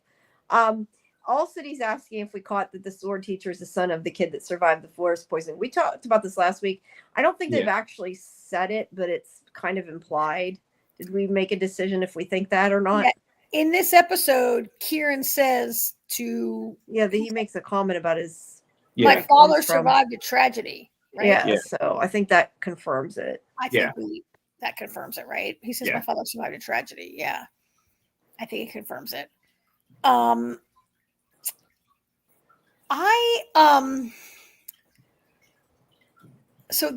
I mean, this scene was all about everything that Valia did, elevating her own house. She doesn't really care about elevating her own house. It was self-serving to put herself in this room so that she could be the one to save the emperor. And she's using her own house. Like she has such disgust for her own house. She's just using them to get in this room, right? She gets in there and someone's ahead of her. So I want to ask you guys a question. So Sister Val, she has all the sisters around the world. They knew about the rebellion and the plot and I think that the Empress, who's way in the back there, she was part of it, right? And they figure it out, and Valia's going to save the day, but Desmond Hart was ahead of her figuring it out. Yeah, and so now he's the one that's able to. Is that because he wasn't so much ahead of her? Because he has ESP. He wasn't so much ahead of her figuring it out. He took a proactive approach. Whereas Valia was waiting for them to do something, she was going to stop them in the midst of it, whereas he got out in front of them before they even did anything. So you're saying he had the same intel, but his plan was to act faster? Yes. That's how I took it. Because she was gonna play it like, oh look, I just saved you. If I hadn't been here, you would have died, type of thing. Whereas he just prevented them from setting off the bomb. Exactly. So Valia got her intel from the sisters, but Desmond got his intel from the Empress and her surveillance cameras. Yeah. Yeah. And he just acts faster. Yeah. Well, they had different ways of getting the same goal. Yeah, and he had to at that point because of what Inez said. She started the ball rolling. Well, I mean, his whole goal was to be like, yes, I killed that child, and here's why. You know, I can't believe nobody objected. How did you guys feel about that when he's like, oh yeah, I killed that 9-year-old kid. It was an execution. I was like, holy shit, who would go along with this? Yeah. Well, the people in that room. I think in that room at that point, people didn't know what to say and what to do. And then after that, I think they're scared of him. Well, then he produces the other, thinking machine that he stomps on. He's like, we're going to use this to kill your emperor. They're going to start a whole coup, and and they're like, holy shit, thank God he stopped them. And Kieran's like, do, let me sneak out. And Valia was the only person who saw him, right? Valia had his number from the minute he walked in the room. She had her eye. Yeah. But he's like, oh, thank God I wasn't in those pictures. Let me just scoot out of here right now. Now, why did What I didn't understand is why did the other guy that was in part of the High Council, like, why was he burning? He was part of it. So when he starts to burn everyone, I mean, I assumed he was in on it, but I don't understand how that, like, he knew that. do you remember when the sisters were going around talking to all the high houses, and that one guy was like, "Oh, I have a smart machine in my hand. Here, you hold this while I talk to the sister." Like, he burned all the guys that were in on the plot that have used thinking machines, and he burned, I think, correct me if I'm wrong, but I think he burned the two guys who came to Harrow and said, "Oh, we're going to put you up to this." No, only one of them. Only one of them. So it was only guys who have used machines. Yeah.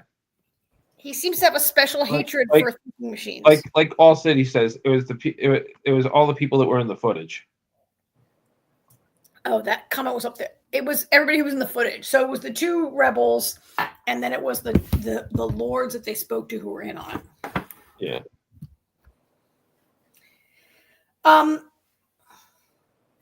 And then there was this sort of big reveal that when Desmond Hart is like burning everyone, he starts getting a migraine, and he bleeds, and his wounds bleed, and he collapses. Right. So apparently his power is not absolute. Not absolute, Jamie. Thank you, and not without very painful. Apparently. Yeah. And he had the misfortune to bleed in front of a woman who has a massive genetic database. Yeah. Yeah, I know. It's like, at least she had a backup plan, right? Well, it wasn't a backup plan. It was something that presented itself. No, I know. But I mean, now she has a backup plan. He's developed stigmata.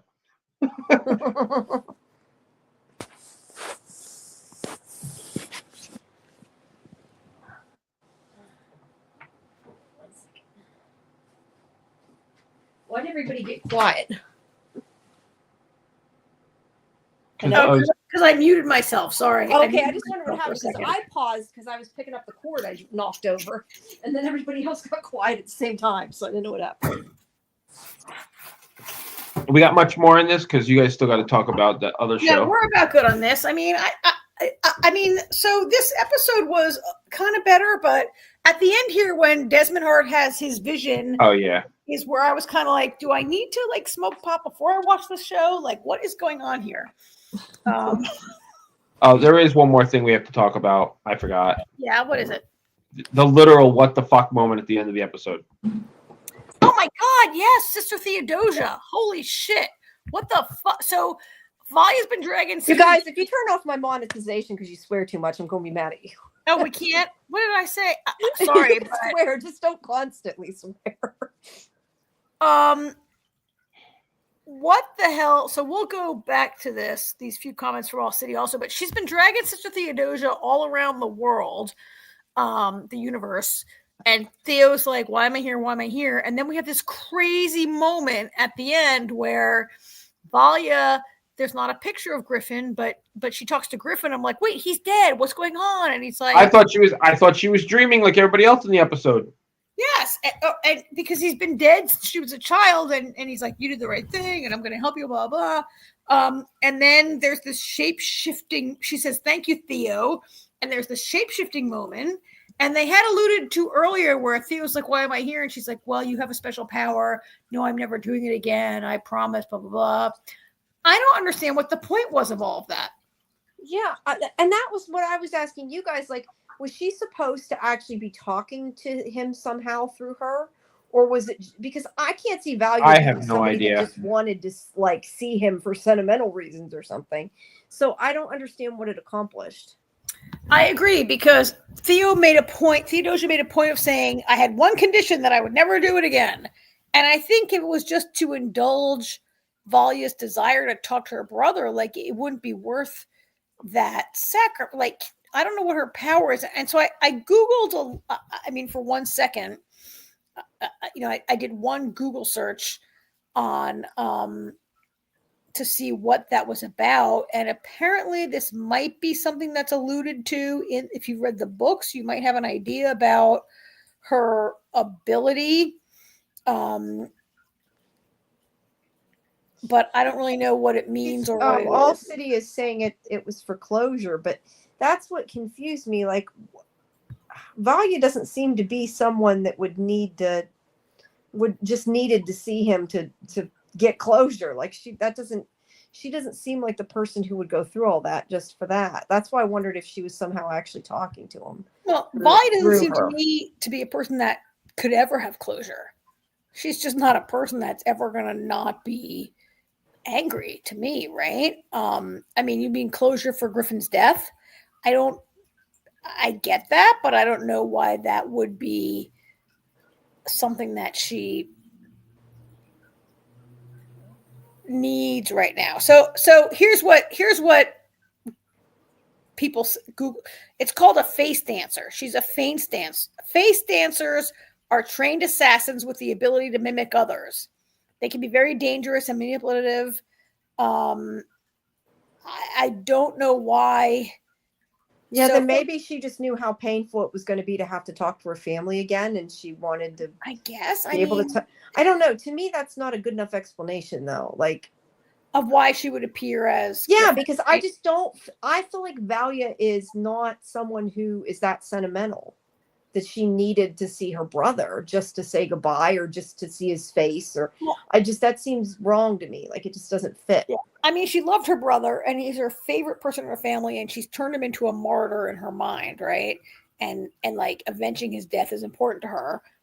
But why she needed to see him at that point? Like, I get, so they wanted to reveal this face dancer thing with Theodosia, but why appears Griffin in that moment to Valia and did not really say anything that's like, it's not like, I guess I was wondering if her powers are able to, can she find out things the dead person knows? Like, does she know what Griffin knows? Does he know anything?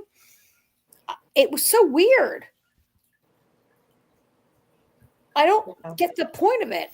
I feel like, so here's a point where I feel like HBO might be shorting the show by giving it only 6 episodes. I wish we had maybe 8 episodes so we could learn a little bit more that we need to know. This is episode 4. There's only 2 left. Like, is this, I mean, there are ways in which I feel this show is so slow. Like the first one is very slow. 2, 3 was kind of very slow. Right. This moved a little faster, but like, do we need more episodes to get into this more? I mean, yeah, maybe we learn more next ep, I hope, but do I need more? Should it have been more episodes to help us? I don't know. But I texted you guys right away. I was like, what the hell did I just watch on my television? I felt like I was watching a David Lynch show. I was like, I don't know I'd go that far, but I mean, that was some crazy, like, and then she looked, for a minute I was like, wait, is she a robot? Because robots are not allowed, right? Thinking machines are not allowed. But then it turns out it's not a robot. It's just a very painful, maybe that's why Theodosia, it clearly was very painful for her to change into this person, right? Yeah. Like, that was, I guess, it was kind of cool how they showed how her bones and her skin and everything has to move, and that must be agonizing. But, ugh.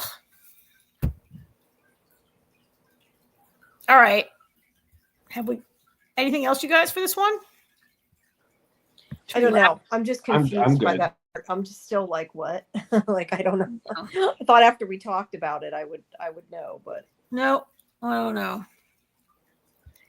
All right, so we got one more thing on our calendar tonight. So let's see what else we got. One more thing on our calendar tonight, which is Earth Abides, which this should be pretty quick. We're going to talk about episode 2. This is the episode where Ish, our protagonist, meets Emma, the person with the smoke coming out of her house that he goes down to see. Yeah. Jamie, I don't know if you rewatched it this week or you just watched it a while ago. No, I watched it a while ago, but I think I can remember what was in, because this is the episode with the rats too, right? You said? Yes. And this episode, I mean, he goes, so Ish is like, holy crap, there's a person, I see the smoke. There's a person who's alive. Let me drive down the hill and see what's going on, right? Mm-hmm. And he meets her And then like they become friends, they live together, blah blah blah, a bunch of stuff happens, and then there's a title card that says year 2. So we saw year 1 in the first, like, year 2. This show is advancing pretty quickly. Yes. I'm not sure what I'm watching, because I guess I assumed that an end of the world show would be a little more about like horror and about like conservation. You know how like The Walking Dead is a lot about like Walking Dead or any other kind of apocalyptic show. Not any, but a lot of them are about conservation of resources, competition for resources. Yeah, and this is not that show. This is like the last man on earth kind of show. Like he was like Ish was the last man on earth for like a whole year, and then he meets Emma, and they're like the last 2 people on earth. Yeah. And up to the end of this episode, they've never met anybody else, and it's been like 2.5, almost 3 years, right? Something like that. And this show is a little. I was like, wait, is this a feel-good show? Is this I wouldn't call it a feel-good show, but it's like I've described it. It's a character piece. I mean, it's all about the characters more so than about the end of the world. Well, so far, it's a much more gentle. It's kind of an Adam and Eve story right now, I think. Like Ish was the only person. So last week he meets those people in Vegas. They kill themselves. He never meets anyone for an entire year. He sees smoke. He meets Emma. Mm-hmm. And I was kind of, so I guess, Jimmy, I was waiting for this to be a standoff or a violent confrontation. And they meet, and within 5 minutes they become friends, which I get it. You're the last 2 people on earth that you know, right? You haven't seen anybody for a whole year. No. So they become friends almost right away, or they become tentative friends anyway. Not friends. They just, I mean, 2 people can maybe survive better than 1, and they agree to live together. Yes. Right. And stay together. I was a little bummed, Jamie, that they kind of fell in love, because I was just like, oh, last man on earth, last woman on earth. Of course they fall in love. Of course they're compatible. Of course they're in love. But I guess literally if there was only one man left on earth, I'd be like, yes, I'll have sex with you.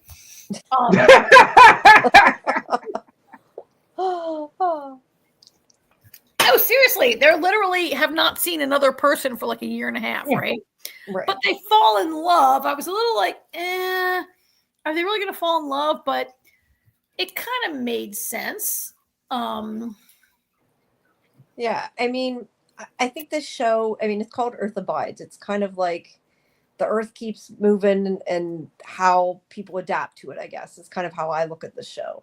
And it is a lot of like I said, it's more of a character piece. It's more about the characters and what they, like the choices they make, at least to me, than it is about, the apocalypse.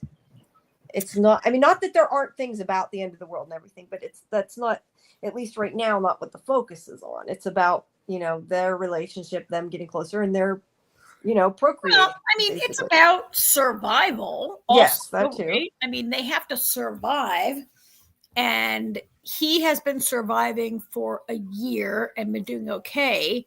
But then he meets this woman who is like far more capable than he is, right? Mm-hmm. Like when we meet her, where's a picture of Emma? We meet her, like she's carrying a gun. She knows how to hunt. Ish has apparently been living on canned food that he scavenges out of Costco for like the last year. And she knows how to hunt. She knows how to fish. She explains how she's far more capable. They hook up. They become friends. They move in together. They eventually fall in love. She's, I guess, teaching him. I do appreciate that they keep learning things. Like you were saying about him going to the library. Like they're like, we can do this, we can do that. And they're figuring out how to live without technology. Yeah. I mean, I do like that they still go to the Costco every now and then. And they're like, I mean, I'm a little bit like, oh, the car still works. Oh, they, but I appreciate there's a major scene where he's putting solar panels on the roof, which is how he busts his ankle. I appreciate that they're showing the ways that they are putting systems in place to survive. Yeah. And that's what I'm saying. That's what a lot of this is about. It's like about finding ways to, figure out how to do things and make it to year 3 or whatever. So there are kind of 2 major things in this episode, Jamie. Which one struck you more? Well, I'm thinking now about the rats because we were talking about rats the other day, not because necessarily that the was rat thing was kind of cool, right? Like, I do have to rewatch this part of the episode because when I watched this, it was completely previs and it was totally hilarious. Because it was just like a little picture of a rat that they moved across the screen. so they were all like They fake were all rats, right? yes, they were all digital. I think it was I could still watch it and enjoy it though. I mean, I still found it, good, but it was funny that part. But I was more, I'll be honest, through half the episode, I was worried about the dog. That is where I normally am. I'm like, you better not hurt the dog. You better not hurt the dog. So, side story, I was reading about Nosferatu, deciding if I want to see it or not. And I read an interview with some of the actors who said, like, those rats are real rats. There's a scene with 5,000 rats that are like a carpet of rats. And I don't know if every rat was real, but like they're total real rats. And the actor, the main, and Nosferatu, not Lily Rose Depp, the other one, talked about how she had to lay on the floor with no shirt on and allow rats to crawl over herself and shit like that. So these guys got lucky with the rat scene. So the rat scene was horrifying, but I liked how they played it like a natural consequence of like.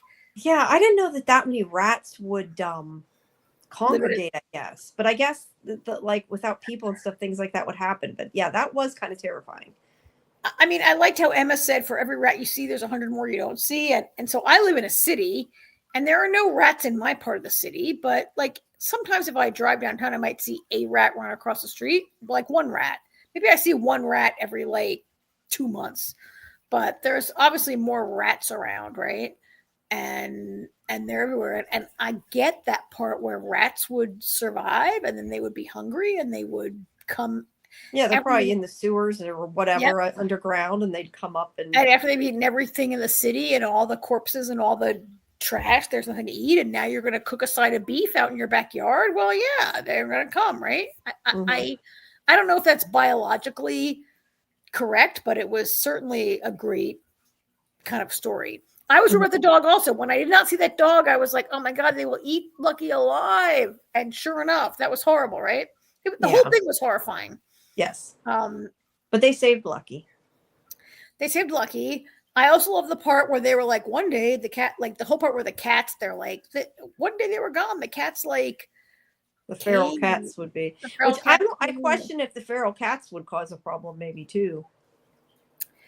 Yes, and I question whether the feral cats could really get it under control that fast, but I do appreciate that the name of the story is Earth Abides, and I get that they're talking about, like, the whole show's about Mother Nature. Yeah. Like, is it about Mother Nature? Was like, you humans got to go? But it's about the planet finding a balance, certainly, right? Yeah. And so the cats and the rats figured it out. But also there was the cow in this episode, Jamie. Were the cows in? Oh, the cow. Yeah. That was where you had to shoot the cow. Yes, I think that was ridiculous. Yeah, that was hard to watch.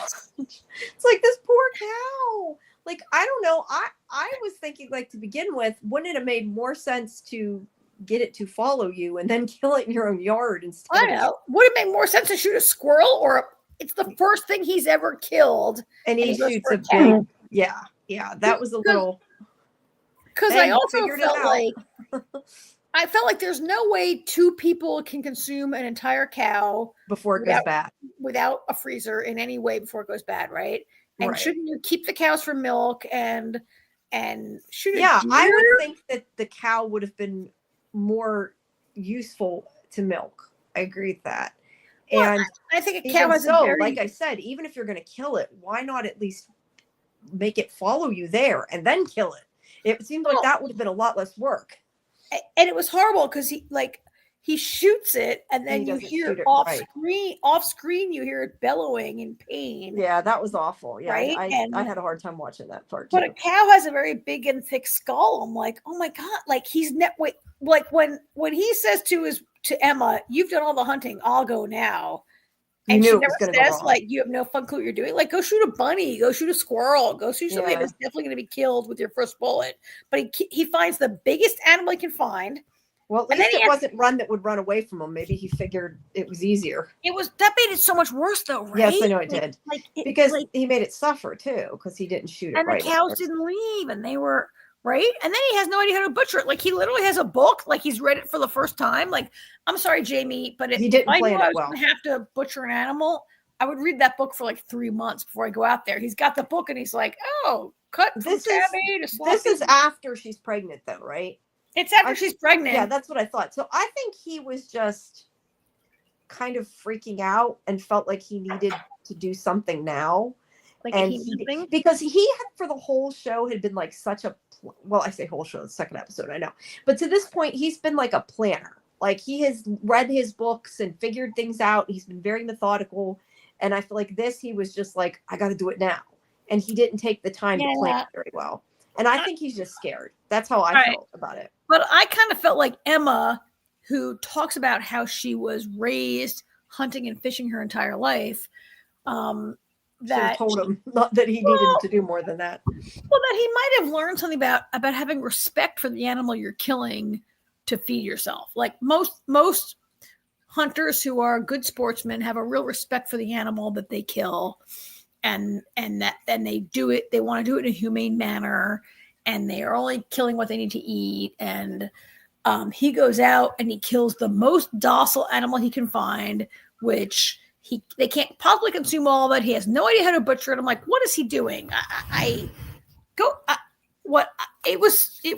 mean, I guess it was supposed to show his lack of knowledge and the trauma he would have, and maybe it was to foreshadow having to like the birth of the child when she later turns out to be pregnant, right? So now she turns out like to be pregnant, which that wasn't surprising at all, right? No. Like, oh my god, like you, unless they got a whole bunch of birth control from that store, maybe.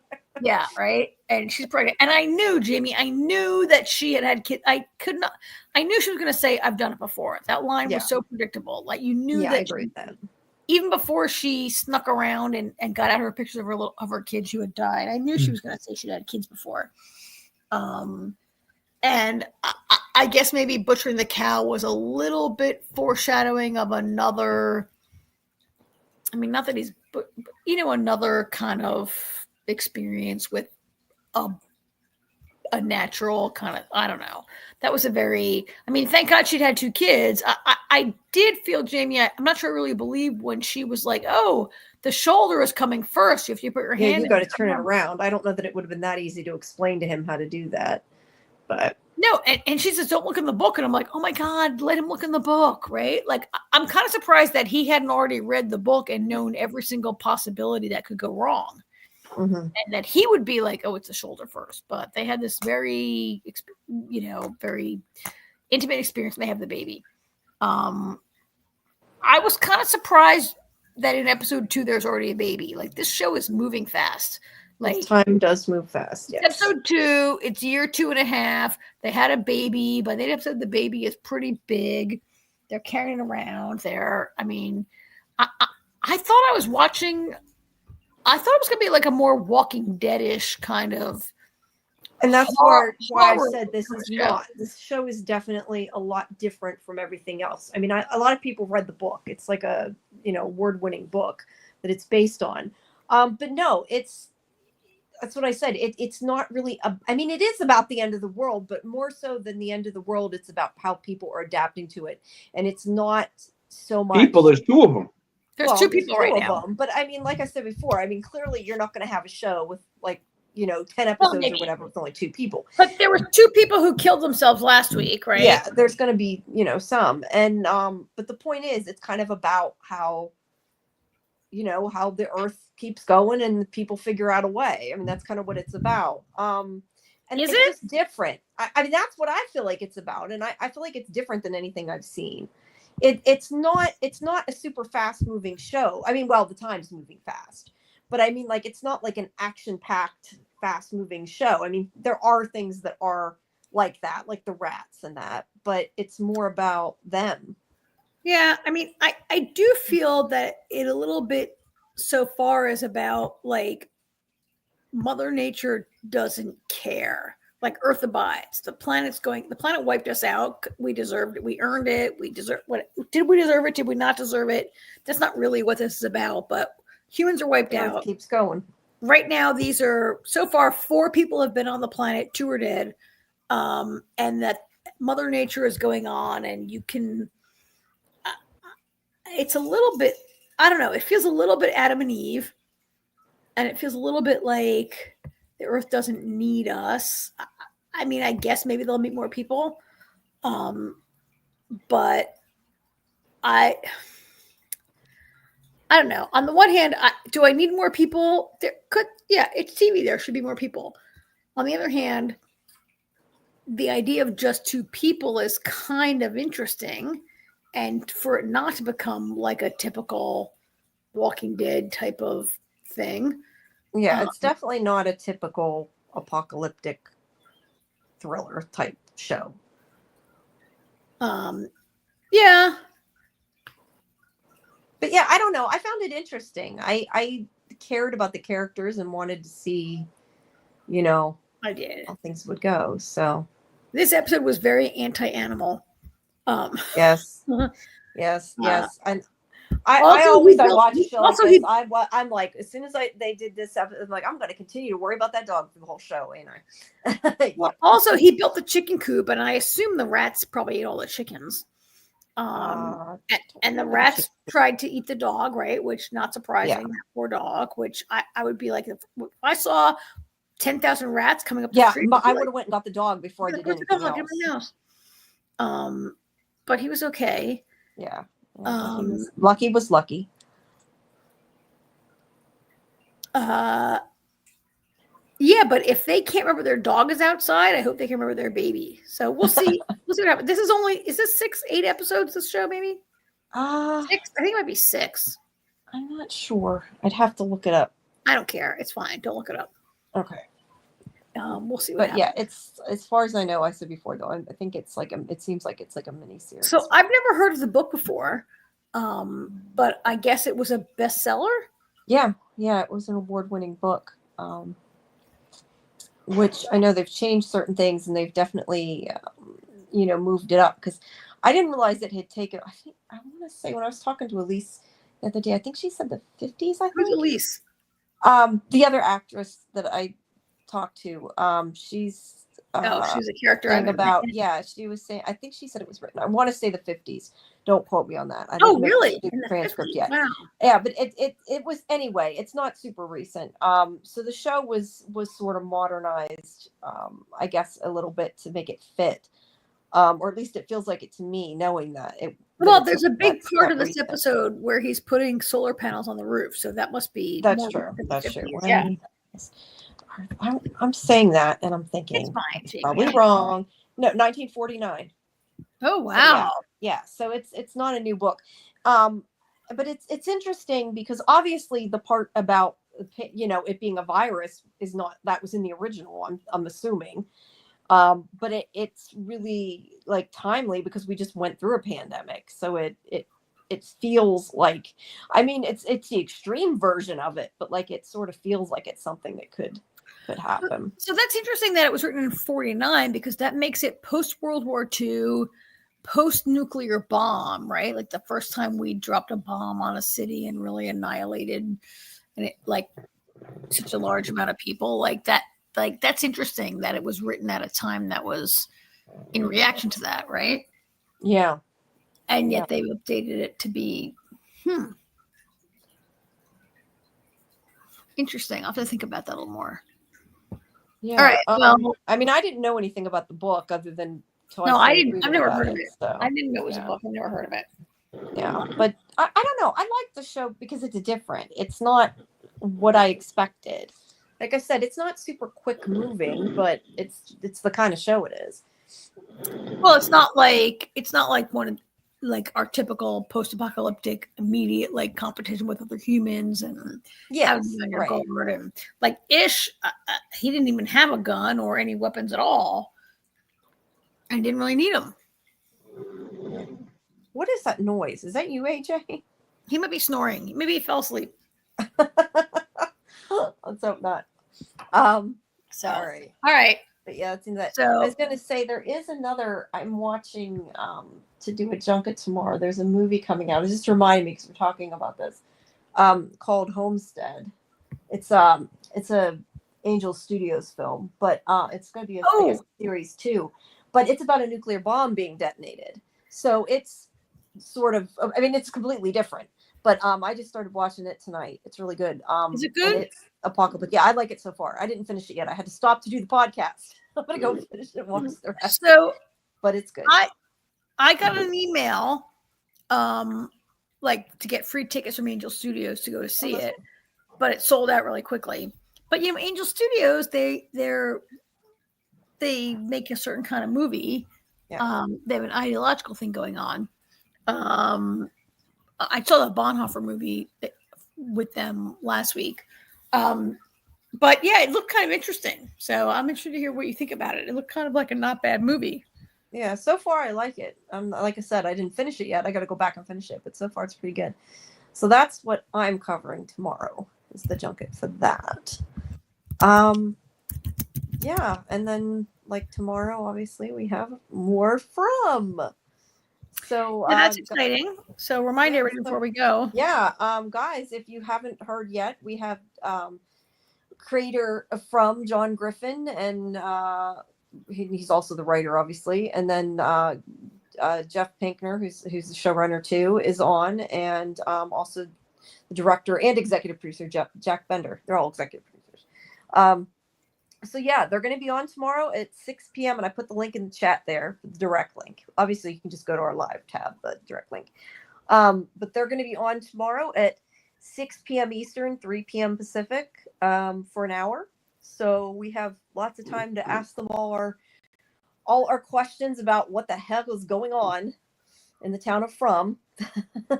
Yeah, so, I'm excited. I know that AJ and you, Jamie, and I have a lot of questions, but there should be good time to take questions from fans also.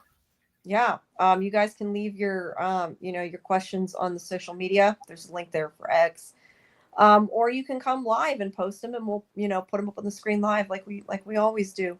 So make sure you guys come over tomorrow. We hope to see you there. And if you do miss it, of course you can stream it after, but it's more fun when it's live, right? So that's tomorrow. And then please, I'm so bad at like trying to do multiple things at once. I suck at this. Also, make sure that oops, I clicked the wrong thing. Sorry. I'm also going to copy again I don't know why it keeps giving me a new link, even though I told it not to make the link not expired. But the Discord link, because Saturday night, I believe we're going to do 8 o'clock Eastern again, but we'll post about it in there, is our rewatch watch party, where we're going to watch episode 2 of season 1 of From, because Sunday nights is my breakdown with Julie, be deep dives, and hopefully Karen will come again. I don't know if you plan to, maybe not quite as long, but we'll be breaking down the second episode and telling what new clues we find now that, we've seen season 3 and everything else. And yeah. I'll try Sunday. On Sunday, I'm going, AJ might have more interest. I'm going on Sunday to the Giants game at Giant Stadium because they're playing the Ravens. Oh, okay. Well, maybe when you're done, you can. Well, I think almost everyone is going to see the Ravens because who would go to see the Giants? I would go to see neither, so I don't know. Yeah, but I'll be there. Jewish fan. All right. But well, yeah, if people come up. But yeah, that'll be every Sunday. We're gonna keep talking about it, keep the Frumily alive, I guess. But yeah, we hope to see you all tomorrow. And all the updates are always on X or on Blue Sky now too. I try to post them all. I need to post about tomorrow on the YouTube community page. I know it has the new episode listed, but it doesn't have the I didn't post it on the blog thing. Hello, Just Me. You just came at the end. We're just wrapping up. Hi, Just Me. Hello. Thank you for coming. I don't think we have any. I was gonna say I don't think we have any other shows. There's not a whole lot on right now with the holidays. I think it makes it harder. Yes, we were just telling everybody that tomorrow is the day that the creatives are coming at 6 Eastern. So I'm sure Just Me will join us for that. Yes, yeah. I'm sure she'll see that. But yeah, and until then, I will be talking hopefully to a lot of you in the Discord. I'm gonna probably be hopping over there some tonight. So yeah, All right. I guess that's Cool. it. This All is right. this is our short show of the week, right? Yep. All right. Good night, you guys. See you next week. Okay. Good night. Have a good rest of your night, everybody, and thanks for joining us. Bye. Oh, and I'm trying to make I'm trying to make some from designs for some merch. I'm thinking of stuff. I know I had mentioned that on our Sunday show. I'm getting there. All right. Bye. Okay. Good night.